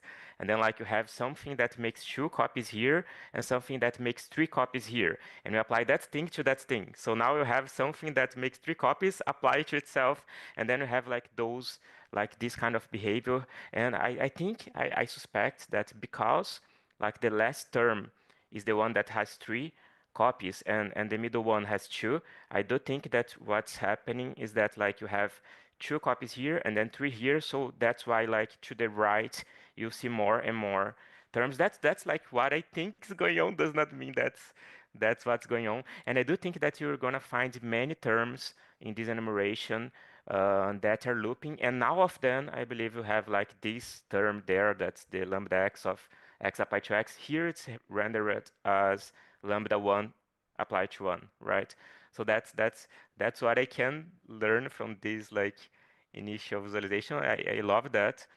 I would love to see how it would look like if we did this enumeration for interaction combinators. I actually would love to see that Well, let's because find out. Let's find out. It's going to take. We probably we can't do that in real can't. time. It's probably going to take a little bit longer to program this. But I don't think you you have can multiple kinds enumerate. of reduction, right, Victor? There's more than one kind of reduction. There's several rewrite rules for interaction combinators, whereas here we're just using beta reduction. Well, that's the main one. You don't have to worry about any other. Yeah, that's actually not totally true, because it's true that's only beta reduction, but beta reduction is doing 2 things. That's like substitution and copying, right? So in a way, all that like the interaction combinators would be doing is separate that like monolithic operation in 2, and in the end you get like the same terms, something very similar, but like with this boring structure that you don't have those wildly different reductions going on. This structure is that the reason you have so many different images is exactly because you unified those 2 operations in one. So things get crazy, but that's not natural to me. That's just, I mean, visualizing it like that makes it so clear. Things that use it were already intuitive to me before. That's why I love it. Okay, so okay. Another, who knows how to get the number of elements at layer n in this picture? How do we do that, Nick? What is it well, if you have a tree, you can just count with like something like 3 level. But this is a nest graph. But you can turn it into, oh, I see. This has mergers. I just wanted to count the exponential growth. So we could do that by looking at the number of nodes. Don't we have some foliation thing that will separate this into layers? Well, we should have it. I what's can't that? immediately recall. I don't, I mean, I can't immediately come up with a good, quick solution for it. Okay, but if we just ask the vertex out component, right? Of the Yeah. initial thing. Mm-hmm. With an Vertex X. out component of that graph, comma, the initial thing. We forgot the X. What's that? You forgot the X one. Okay, so that's the vertex out component at level 1. So let me just evaluate this one time.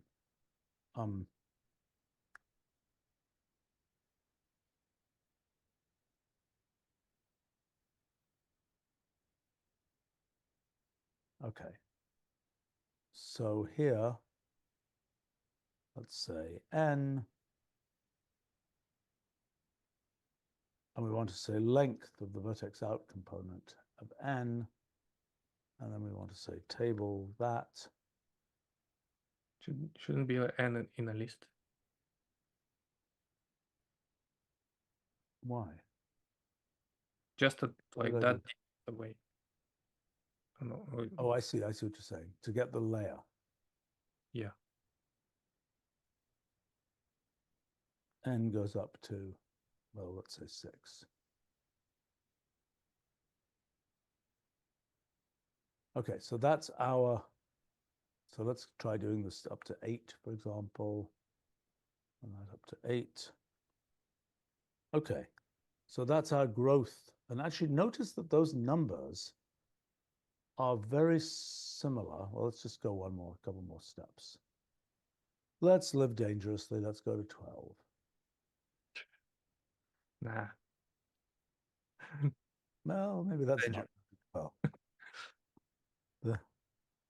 Okay. Let's not go to 12. Yeah. Let's go to 10.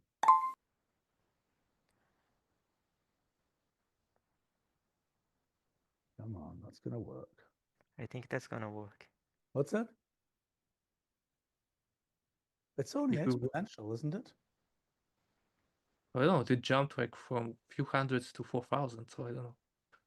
Like this is already should hit like hundreds of thousands. Maybe. Yeah. Yeah. Okay. All right. So let's do ratios. Oh, bad. I thought it might be doing that. It's increasing faster than exponentially. I bet it's like something like these Bell numbers. I've seen those before in these things. Okay. Is that what we would expect if it's a thing applied to, if every pair is replaced? Yeah. That's the kind of thing we would expect. If every pair is replaced by a triple, so to speak, that is worse than exponential because every single pair is replaced by a triple. So as you have more pairs, it's not like everything is multiplied by 3/2. It's like everything, I've seen these before. For what it's worth, I remember this in a physics project thing that shows up. Let me just look here just for a second, just to remember this. But okay, then I want to come back to, okay, hold on a second.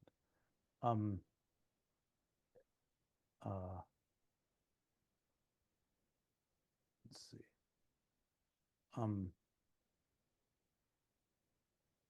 Well, whatever. I remember that there's this happens, that the thing happens here.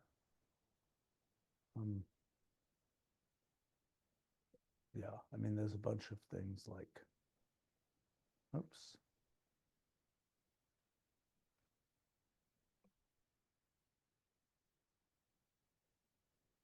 For what it's worth, there are rules, there are hypergraph rewriting rules that also have this property that they get worse. Or whatever. I don't specifically remember how this works, except that I do remember that there are increases that are faster than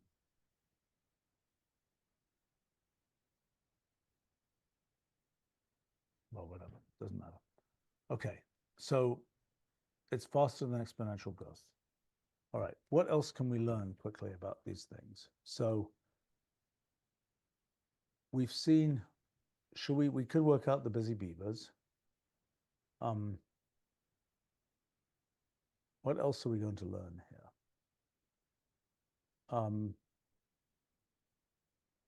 I mean, we're just seeing a bunch of reductions.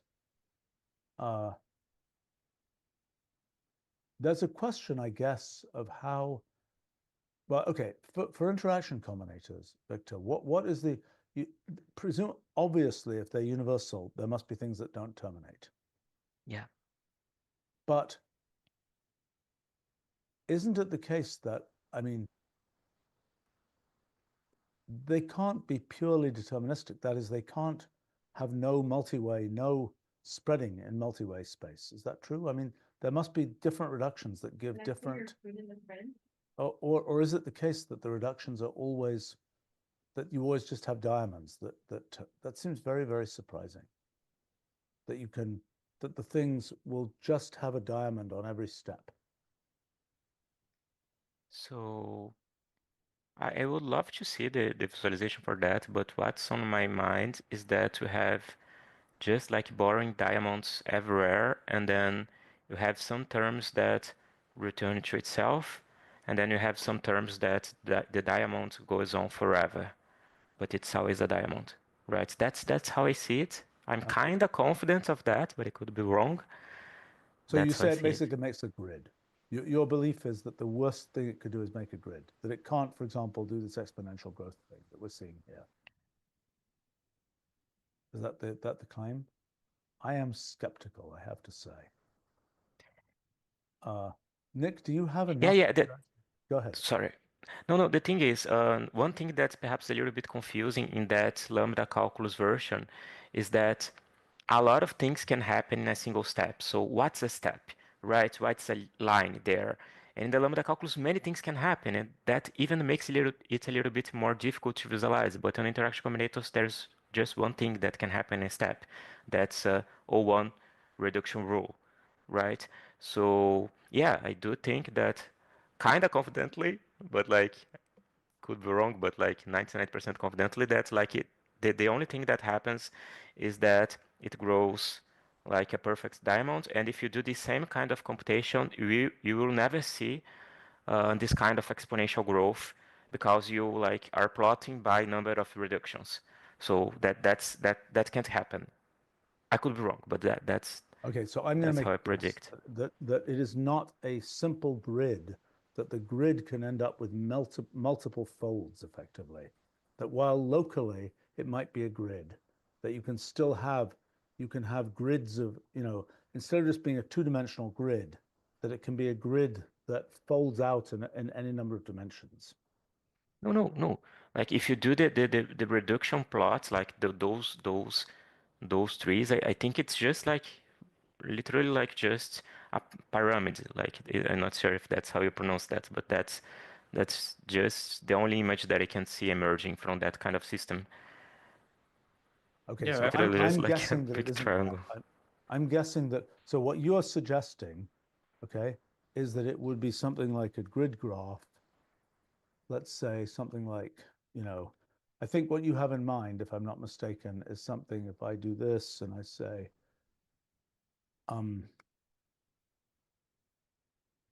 you have in mind something like that. Is that correct?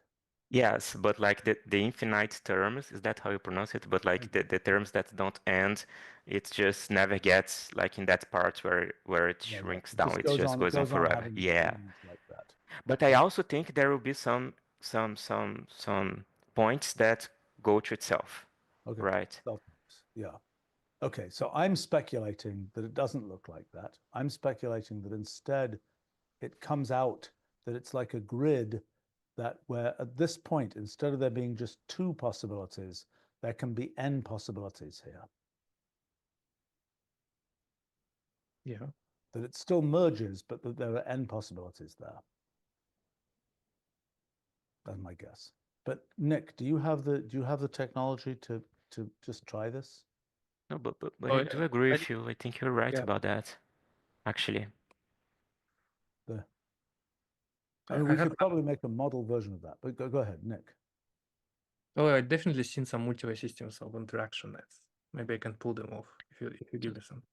So you're telling me that like in the lines, like in the horizontal line, some of those points would be merged in one, right? Maybe. Not I mean, quite. I'm thinking instead, we should just try it. We should just try it. That way there's no sorry, But I what think did that's you going to happen. Sorry. say? Yeah. Nick, what were you going to say? Do you have code that can do this? Well, it's too complicated. I had some code that has interaction nets and multi-way systems for those. They look like Yeah, because they're strongly confluent some kind of grids. You But want yeah, to like you're right, because you can have multiple reductions at any point. It's not just two, so it's not Right. really two-dimensional grid. right. Do Could we we have an enumerate answer? them? What's that? Could we enumerate them, the 200 kernels? Let's see what they look like. So can I just make a quick comment? So for example, our logo, it's interaction nets that's reduced to itself. Like it's two triangles connected and like they, and what I think happens is that like it goes like this, starts with a point and then two different terms and then goes back to a point. So it's not actually a triangle, it's just like this, you know, just a line, but with 1, 2, 1, 2. And now that you mentioned that, I think that not everything is going to be like a grid like that, because the points will merge. As you said, So like we'll this is have a some worst identical case terms. scenario. Is No, this but kind I of a think- I worst think- case scenario? That it's polynomial growth. I mean, that will be the. I think Victor is claiming that it's. I think that it's polynomial growth, never exponential growth, and which might be true. I mean, I was going to say, by the way, what we did up here, way back here, we were looking at this thing here. Let's just try, for the sake of completeness, we did that for the 2-3 case. We also should probably try the 3-2 case, just to see whether there's different phenomenology there, just for fun here. Let's see, 3-2.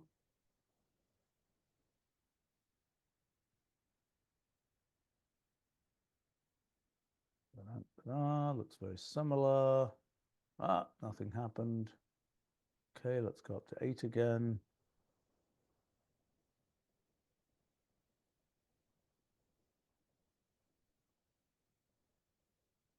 Looks very similar to what it did before.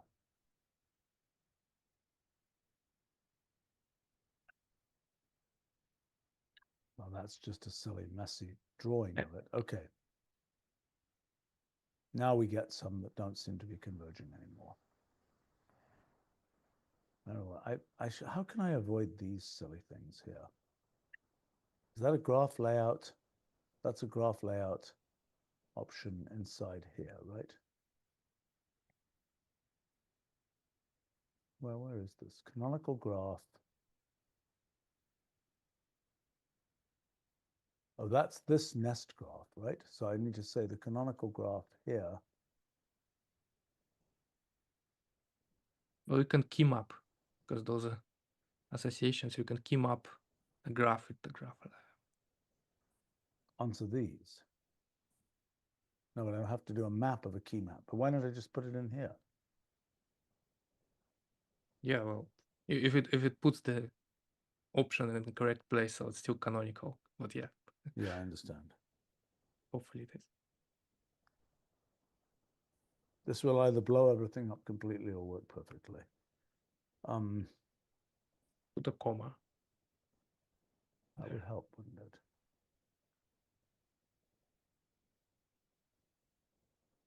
Weird that it doesn't take an option. Where's it red? Oh, because I know why it doesn't take options, because the canonical graph wants to be canonical. It doesn't want to mess around having options. It wants to Yeah. actually be canonical. I do have a quick question. Is there a way to enumerate linear lambda terms? Sorry for. I don't know. Linear. What do you mean by Yes. linear? I mean like lambda terms that don't use their bound variable more than once. Can you just like make a quick filter for that? Yeah, sure, we can do that. Let's do it. Yes, I think that would be very insightful to visualize what happens, because now all terms will terminate and you'll never have any loop.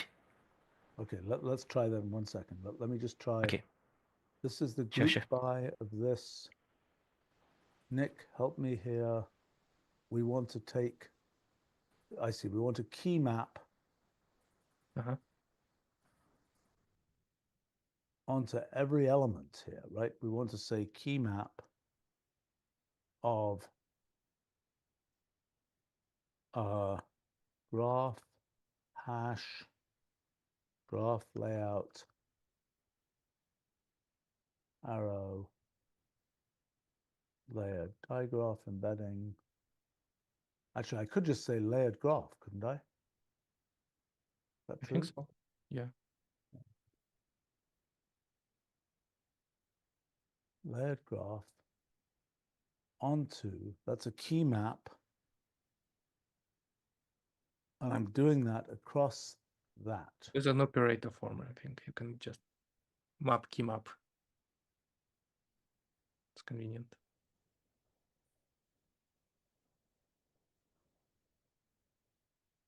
Oops. Oh, does it have to be mapped? Just apply it. It's not a map. Or is it? No, it has to be a map because it's Oh, got yeah. to be on Oh, each. It's a map onto the group by. but group by produces an association via the first element. Okay, what do you think this should be? Do you think this is just layered digraph key No, map? just key map applied instead of map. Just remove that slash.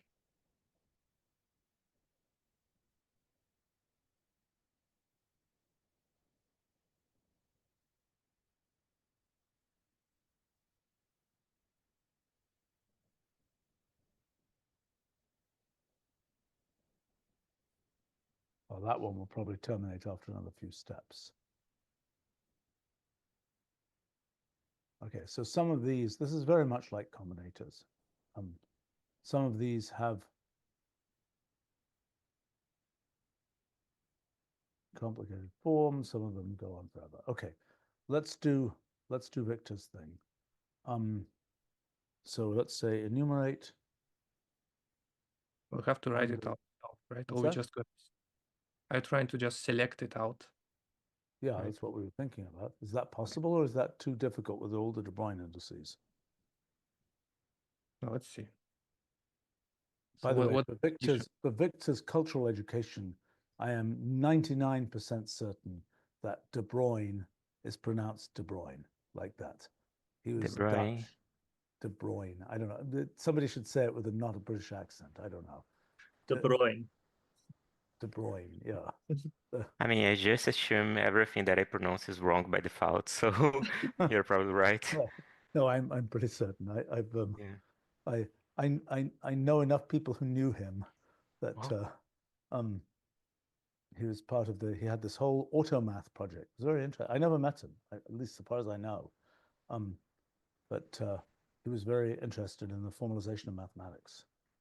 Worked at Philips in the Netherlands. Anyway, okay. Is there a way to do this? Is there a way to filter these? Is it just as simple as saying you only have one De Bruijn index? Well, it would help if you tag it, like the tag lambda by default also tags each of the indices with the. Tell me how to do that. Oh, the tag lambda function, right? It's not going to change visually the lambda terms. You can map it over each of the lambda terms. If you have a function that counts the bound variables of a lambda, perhaps you can just filter by like lambdas that have only 0 or 1 bound occurrence of its variable. I don't think I have this function, but we can write one using this tag. Like if you look at the input form of those, you can kind of guess what it is. Because it's basically interpretation. So we have this lambda, and its arguments are also tagged with the same thing. So we can do some kind of counting, like inside of it, on known levels. Wait a minute. So the criterion, what is the criterion again? So every lambda must use its bound variable only 0 or 1 times. Okay. So for example, lambda x with x applied to x is not a linear term because it's using x twice. Does that make sense? Yep. Okay. Okay. Perhaps it will be a little bit difficult to code that live if you don't have like a function that counts. Well, but what about if we converted it to functions? Well, this tagging is basically doing that. All you have to do is like map over each lambda, which is just interpretation of the lambda, and inside of it just count all the same thing with the same tag. That's gonna count the variables. Okay, help me out here, Nick. Here's one a helpful one I pasted in the chat. Maybe just to elucidate an examples using pure Wolfram arrow functions. Maybe just as an example. Is it just the same? Anyway, I'm gonna try writing it down. Take out the triple quotes. Yeah.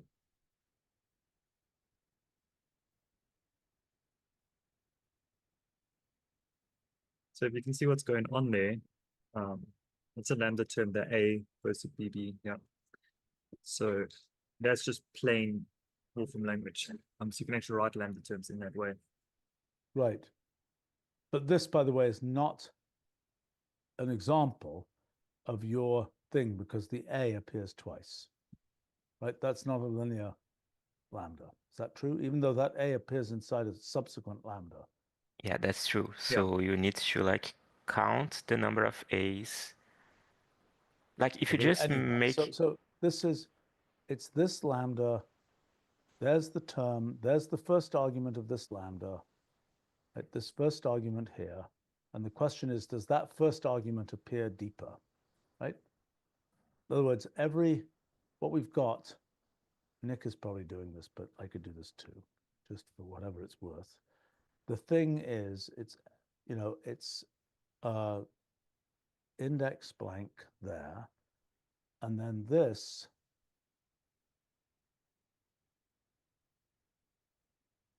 we know we have one of those. That lambda necessarily has that as its first argument, but then its second argument is its body there. And the question is the body free of I blank? Is that right, Nick? I'm not paying attention. Sorry. Oh, no, okay. I almost wrote it. this I code. already wrote it. If I can just use this to just make a small correction, just for the record, linear terms should use the variable one time exactly. So what we actually define is affine terms. Sorry about that. Just to Fine. be a little bit more technical. Well, okay. So is that what you want? Let's say. No, I want affine terms. You define it correctly. Just change linear by affine. Just what is it so called? just Affine. yeah, affine. Is that how you Yeah, say okay. it? Yeah. So Thanks. just for my benefit, also linear terms. Okay. Use variables exactly once. Yeah. Okay. All right. Fine. Okay. I'd like to see both of these actually. All right. I think I see a way to do this. So. Nick gave some code as well. Oh, Nick has code. Okay. I was going to do some crazy code with sows and reaps. I think you can just do a substitution of No, this. it's just little simple cases. Just take the code and Zoom chat. Okay. Can use it.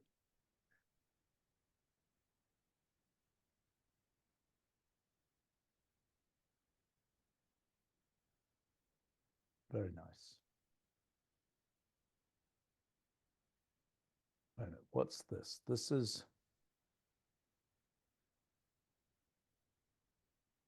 What does that mean? That's just. We're just counting each lambda and how many variables. Oh, that's a random lambda.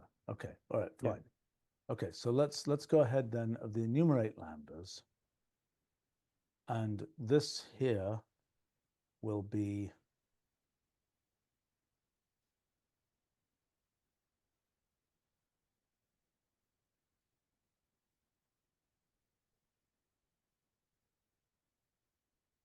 okay. So all of those are linear terms, if I'm not mistaken, because they only have zeros and ones.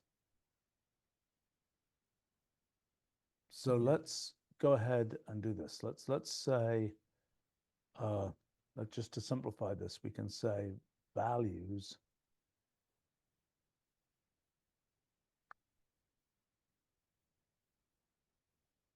Okay. Can we So confirm? that's the claim. Can you also show the actual lambda term so we can look at it and confirm that it's true? Okay.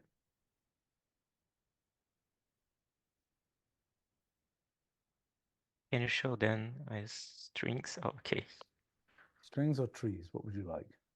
strings like with the variable names. Oh, But you I want, can do with that. So for example, here you have a variable that's not lambda that's not linear. It's like receiving, like it's applying 1 to 1. So which something's one? wrong here. Um, That one there? yes, many of yeah. Okay. If So what happened here? All right. Let's debug it then. Okay. Okay. So let's look at that term there, and let's go back up here. And so this term, so tag lambda for this. Okay, so that's what that Oh, looks. you need. I don't know it. You have to add heads goes to true in the count, and I guess also in cases everywhere. Heads goes to true. Okay, right there. Yeah.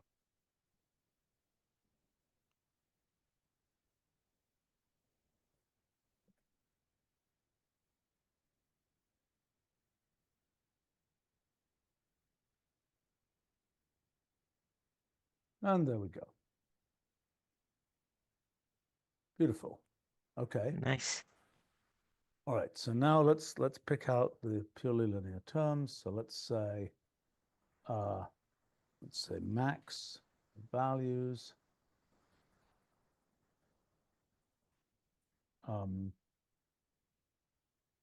Less than or equals to 1. Right.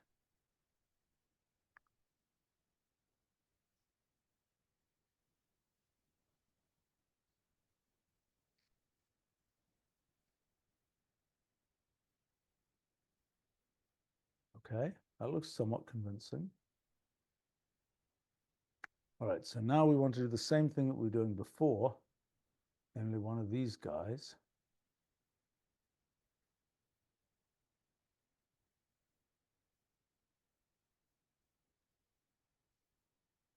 But not just for, okay. So let's do this. So that's selected over enumerate lambdas of 2. What happened here?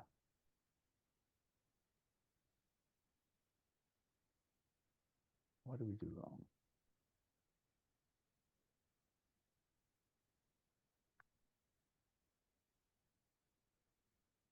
Maybe there's not less than 8 things there. Up to, just to up to 8.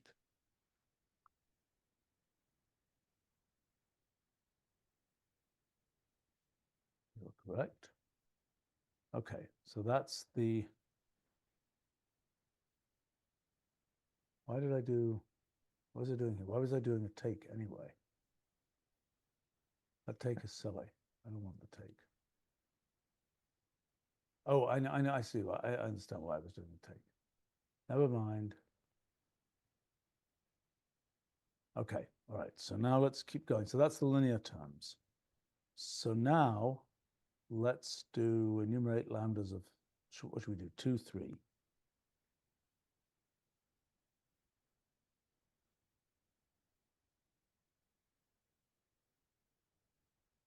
Okay. So there's no looping and no, okay. So let's just go ahead and do all of them.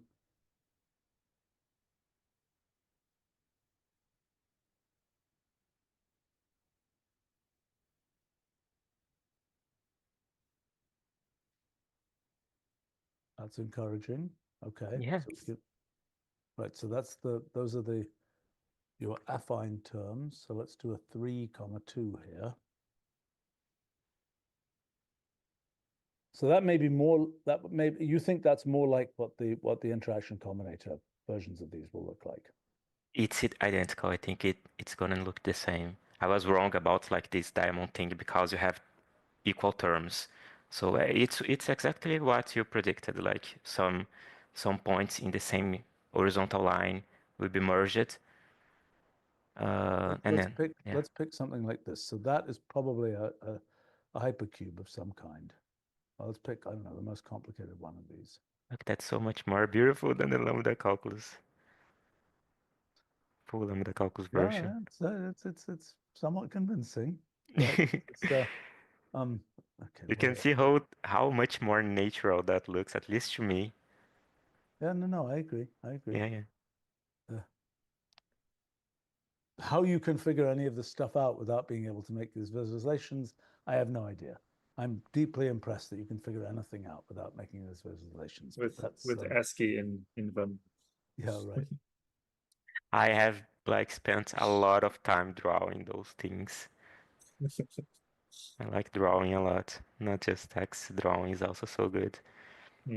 I don't like any of the visualizations that you try to make like in a computer, because you always want to position those nodes like in a way that makes logical sense, and the computer can't do that. So that's why I always draw. So, okay, so then these things, why are there no non-terminating ones? Well, maybe that's it. I don't know whether any of those are non-terminating, but we should probably run this. Let's just run this long enough that things are going to have terminated. Because I mean, there's some here. There were some that didn't have their final resolved form. So let's see. If we think we're going to be safe here, that's a nest graph of 5. Let's go up to 7. There. How can there be no non-terminating ones? Try it. Well, do you believe that that all of them terminate? I mean, Yes, all of them. There's no non-terminating term. You can have any number there. Is that because of the property of it being affine? Yes, it's because it's affine.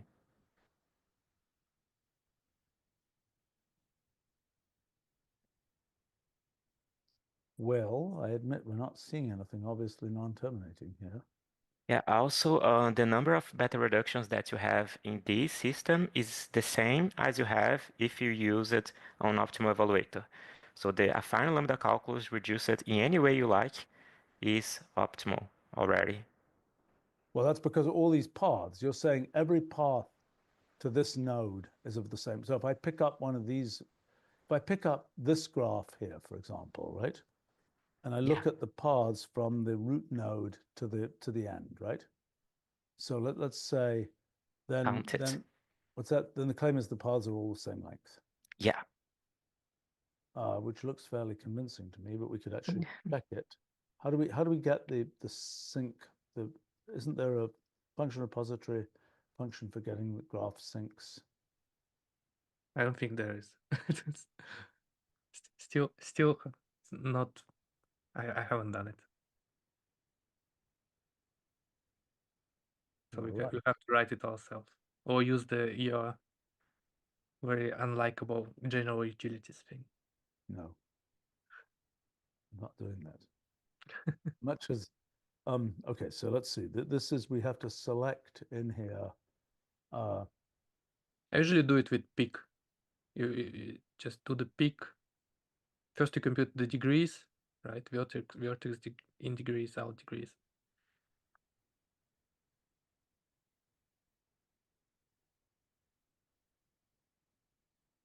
Okay, and then You want, thread it with the equals to 0. That's what we're picking from. And that's the argument, second argument to pick of the vertex list of the same graph.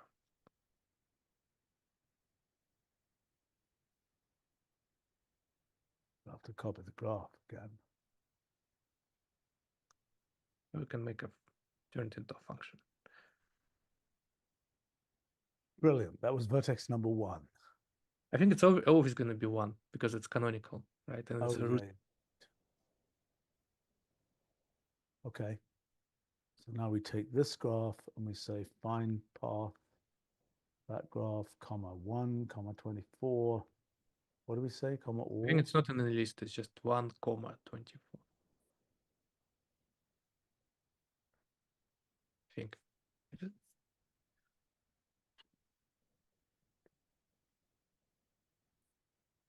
Yeah. Then it's all maybe, or infinity. No, but it finds a path from 1 to 24. Why isn't it finding that? I'm not sure.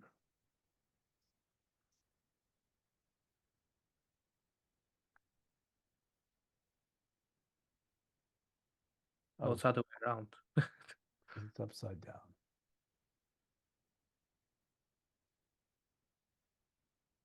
Okay. We just find all paths then. Yeah. There were some comments here that these drawings look like an alien language that looks like something that was found in secret parts of the pyramids. Huh. But wait a minute. Why is there only one path there? Try another O or infinity. Have to specify the length. There we go.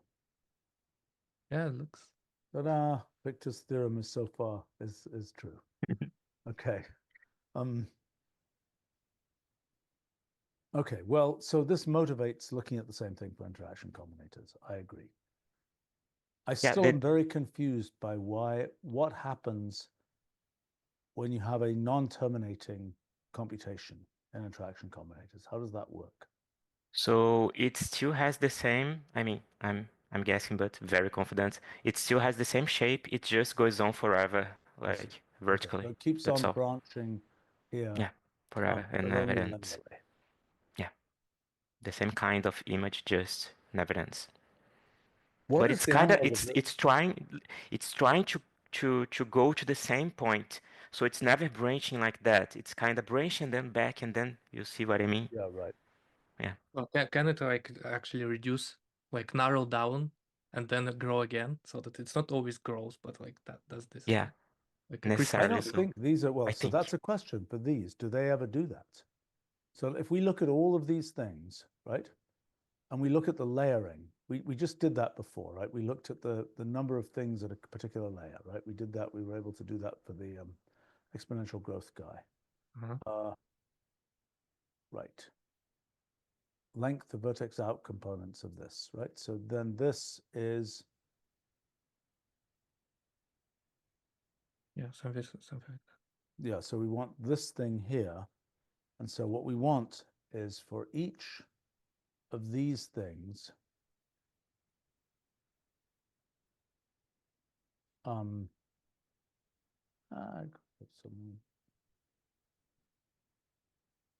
okay, for these, instead of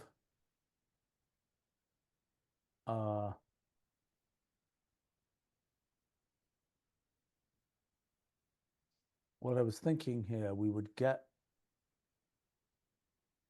that list in addition to this, in addition to the, what is it? Where is that? You want, where is the actual value?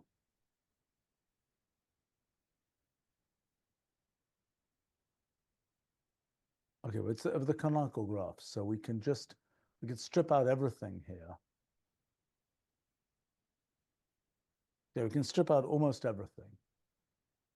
Let's not even draw the graphs. Let's just get the parallel map, canonical graph, help. But I still need to group by, or at least delete I still need to do the group by. But let's just get rid of everything else. We've got the group by, we've got the parallel map, we've got the canonical.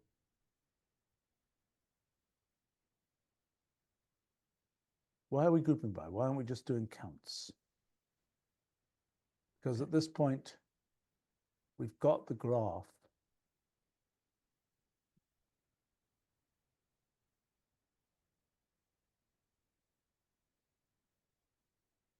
Okay, hold on.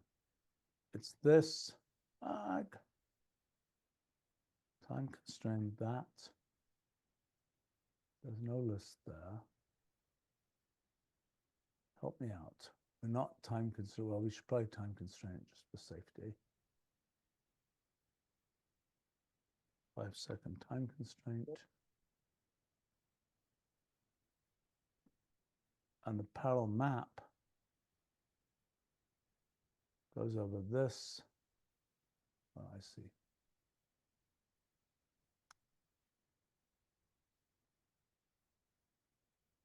And then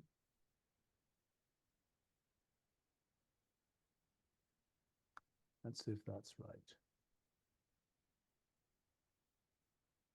Yes, that's right. Okay. So that's the linear things. That's the 2, 3. That should be all the ones for 2, 3. Why aren't we seeing more? Well, okay, so for each of those,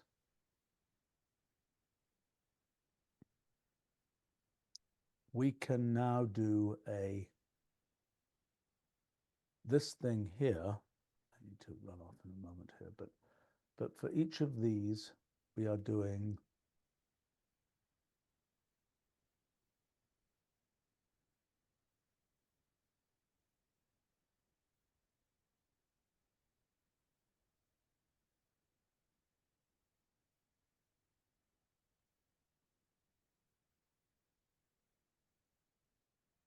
is this what's the root node here? Is it 1, do you think? Root node. The root node that we're starting from here, because I was trying to work out what the number of, well, maybe we should wrap up here. Canonical graphs, I think it's doing it in reverse. Okay, so we just want to say max of vertex list. Is that right? Yeah, that we can do it like that too.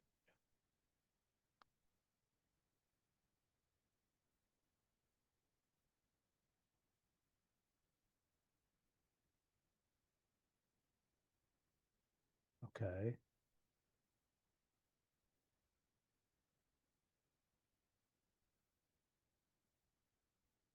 That's that with. And so that wants to be key mapped. No, not key mapped. Yes, key mapped over each. Help me. I mean, so we want to take, what we're looking for is the sequence. It's going to go 1, 2, 1, 1 here. 1, 2, 2, 1, right? Yeah. Okay, so that's that thing there. And what do we want to do with this? We want to do this. And for each in the counts, in each set of counts, we're just going to do a key map. Right. Of this. You can preserve the graph itself too. I know, I want to do that. Yeah.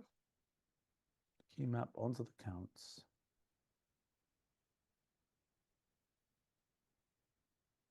And then I want to say G, comma, that table. And we don't really want to have that 10 there. That's some kind of graph depth.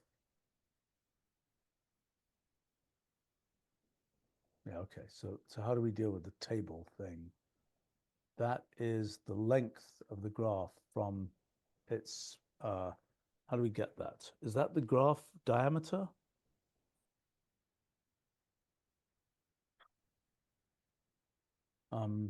Let's look at one of these.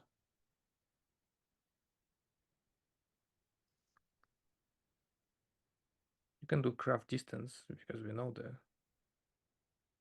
the maximum and minimum vertex. Yeah, right. Between those. Okay, so let's go here.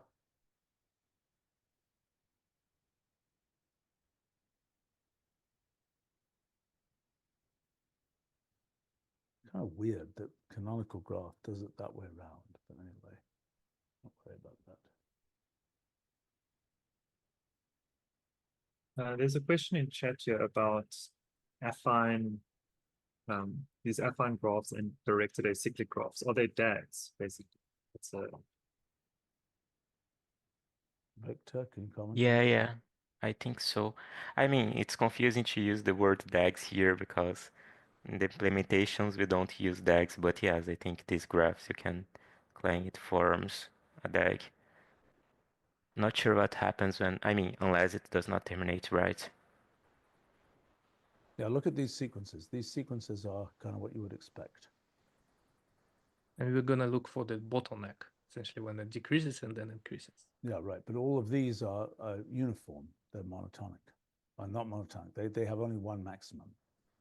Yeah. Okay, so what was the other case that we looked at? We looked at we've looked at 2, 3 here.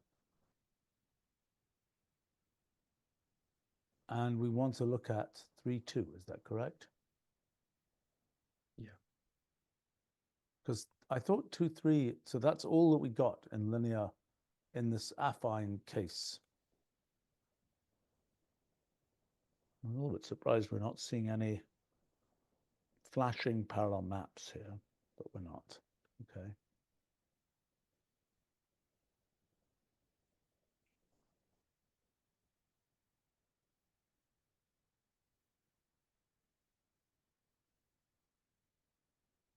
Well, all of these are one-humped creatures. What is it? They're camels, not dromedaries? You do have, can you go up for a moment? That one on the right, you do have a reduction that skips a level, like Yeah, that. why does That it want point. to say 1, 3, 2? Why doesn't it come back to 1 at the end? Because the levels are now not very well defined. Because it skips. Oh. Yeah. So that one on the and so left then the is total of those numbers isn't the number of nodes in the graph. Is that what you're saying? Yeah. yeah, you can just count. It's not the same. Yeah, 1, 3, 2. Let's look at that one. Okay, so there's a foliation question here.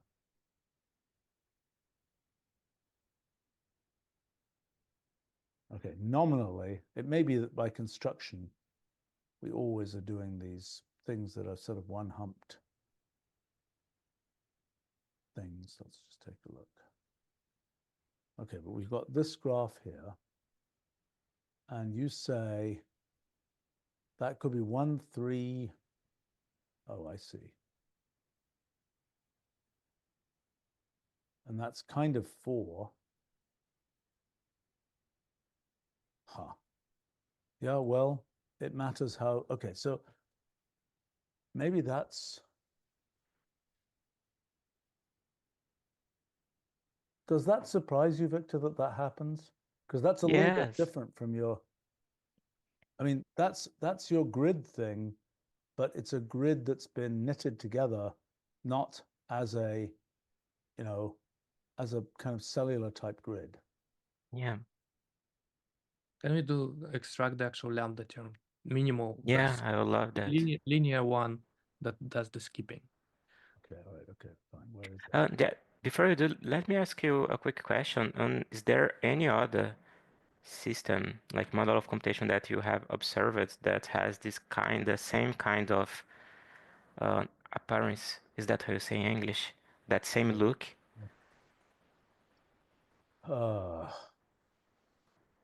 Because I guess all of them look like the lambda calculus, right? With all those crazy. I think so. I think so. Yeah, I think so. I mean, again, but I think the reason, as you've identified, the reason is that lambda calculus is doing more per step than you're prepared to do, right? So I mean, I'm thinking about multi-way Turing. I think multi-way Turing machines look like this as well, for sort of the same reasons. Yeah, they like. I see Turing machines as one-dimensional interaction combinators, so that makes a lot of sense to me. But Let's find that lambda term that we're do the sky combinators look just like the lambda calculus? I think It's so. kind of, I yeah, think okay, mostly. Yeah. interesting. All right, let me just pull out. Where is it? That is. Oh God, how do we? You know what? It may be simpler to just be really stupid about this and just go. I think we should do something really, really stupid here. We should take that thing there, and this is now 3, 2.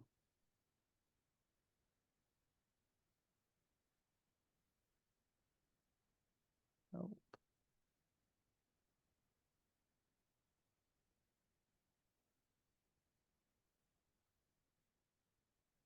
Okay, so it's this expression here, 87. I'm going to do something incredibly hacky.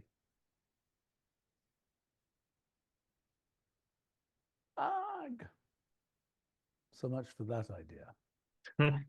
Okay, try position all, because positions is level 1 by default.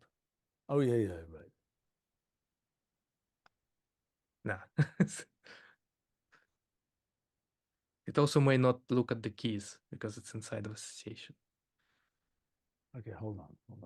We can, look, let's do all. Oh, I think I know what's happening. Drat. Just a minute. We got to be able to find this guy. Yeah. Okay. Try normal of just to keep trying for try normal of percentages because it doesn't look inside of the keys. Nah, it's just maybe it's not. I think exactly. it just had a different canonical form. Maybe All right, let's take a look here. Can we just find? Sorry, go ahead. Yeah, I think we can Oh, just find. Look, there's one. Look, No, there's look, there's even below. Yeah, we can take this. I think they're which one simple. would you like? This one here or this one here? They're both. That looks They both similar. have that property. Yeah. I think that one. Here, let's just look up the simplest one that has that property. That's a better idea. That one. Yeah, but look, there one's even up here. Yeah. But I do think I know what's going on. Okay, here's Please one. tell us. No, that is a simpler one.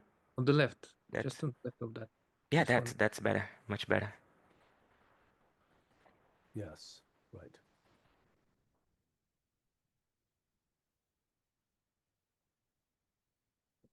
Okay. So what's happening here? Do you want me to? Well, I guess. I mean, yeah. Let's maybe we can draw this thing with all its. So terms. I have a theory, okay? If you want to, I can try to. Actually, you know okay, what? I'm just going to go make a ahead. picture first, and then we can have a theory. Okay. Also, Victor, if you see in the chat on the YouTube channel, there's some comments there from T6 that might be a bit good. Sorry? T6 was commenting in the chat. Oh, that's what I was going to say.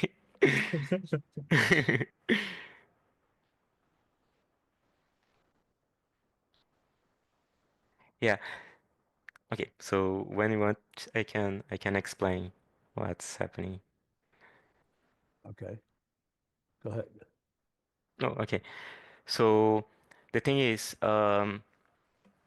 in the affine lambda calculus, that's a difference from the affine lambda calculus compared to interaction combinators. So on interaction combinators, that will never happen. On the affine lambda calculus, when you drop a lambda term, so if you have a lambda term that does not use its variable and it's applied to some big term, that dropping, that erasing, or like garbage collecting of this big lambda term that has been dropped, it happens in a single step, and it should not. It should take some steps to collect that memory. So that's why we have like those shortcuts where some reductions do not show up in this graph. And like as T6 pointed, my theory, and it's probably right because T6 just said it, but if you do filter for linear lambda terms instead of affine lambda terms, then Yeah, that will that's never what I happen. was going to guess Yeah. as well. But Yeah. this won't show up. All right, let's just try that one last thing, and then we should wrap for today. And then I think we could. It'll be fun to continue, and maybe next time we could look at interaction combinators instead of lambdas. And that way. All right. So here we are doing, instead of max less than or equal to 1, we're just doing max equals 1, right? Yes. And yeah, we're going to get some fairly big things here, but we're going to get fewer. Okay, let's take a look. Oh, what's that guy doing?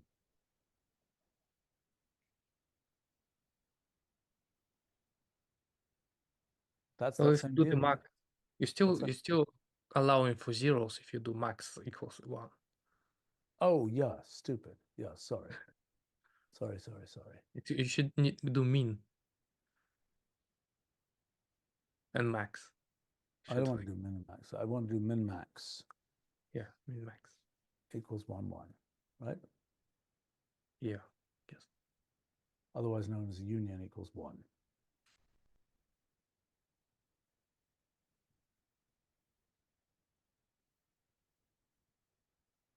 Da-da-da-da. Well, looking good. What's happening with that guy? I think that's just a 3D version, I think. Let's see. Help. Just do this.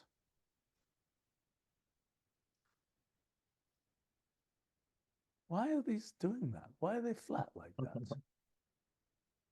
Can you spring electrical it? Yeah. Because it Are they fixes doing what? the- What's that?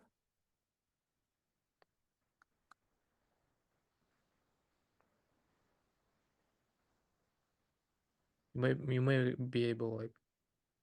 Oh yeah, okay. Yeah, well, that's okay. There's nothing too wild. I mean, that thing should be like a true tree rooted like that, right? Mm. Okay. That's fine. So let me just. And obviously we can test this. Yeah, well, that probably hasn't come to equilibrium, although these are still, so those ones at the end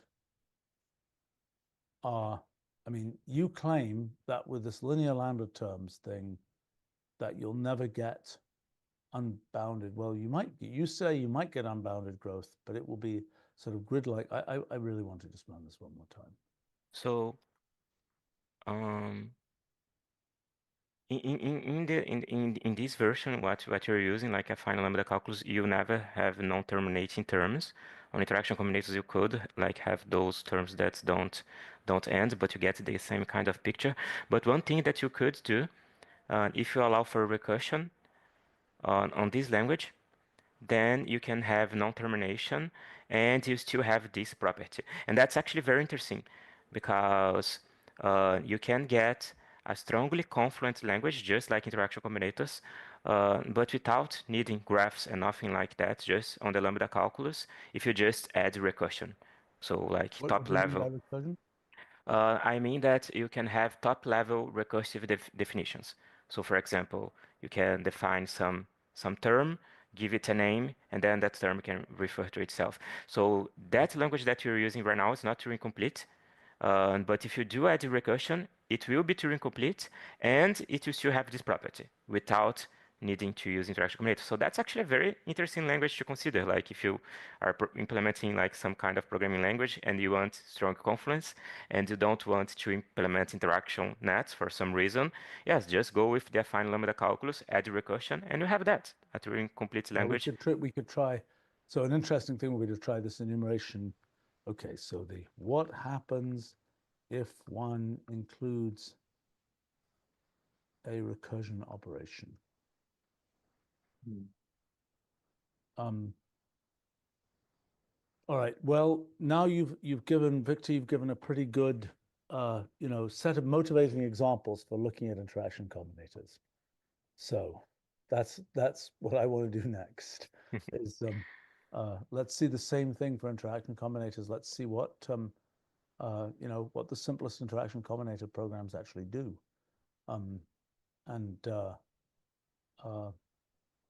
Yeah, it's great. All right, I got to go to a completely different thing here. Actually,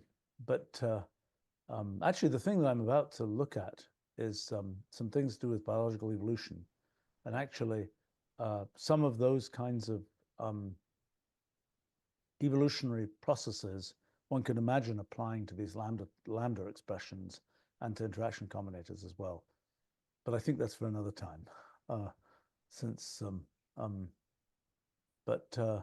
Can we publish this to a cloud link or something? We can Yep. share it with the Yep. audience? It may be somewhat big. I don't know how big it is. Let's just do that.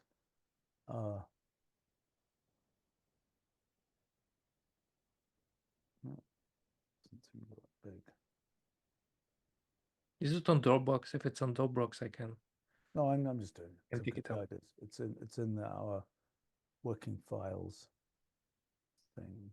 All right, let's do this. Let's publish it to. I'm going to send it in chat here, and then I'm also going to use our cool feature of being able to show the QR code. Is that really? Hold on. Except the QR code went on the wrong screen here.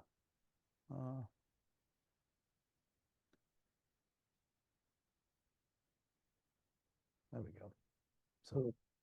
for anybody, just point it at the screen or something, although I'm sure we have ways to send it through chat. And that should be the Cloud Notebook version of this. And for anybody who's interested in playing with this, if you just you can just sign in, you can start playing. So cool. Yeah, I think all the Nick's packlets are all on public packlet servers, right? So you just do the same packlet install stuff. And the only thing that might be different, where your mileage might vary, is that I happen to be running this on 200 cores. So some of the things that we were doing will probably not be as zippy on just one machine. I think diagrams wouldn't work. Well, I can actually reduce the version there too. If you're not used. Oh, that's right. They're depending on an unreleased version right now. Right, but you can they probably don't actually depend on it, do they? No. But most of what we did here didn't use that, right? I can reduce the version right now. It's not a problem. Okay. Just to publish to the same link, and it should work. Fair enough. Well, that was fun. Thank you all very much, and until the next time. That was very, very fun. Thank you so much. See you. Thanks for joining us. All right. Bye see for you. now. So,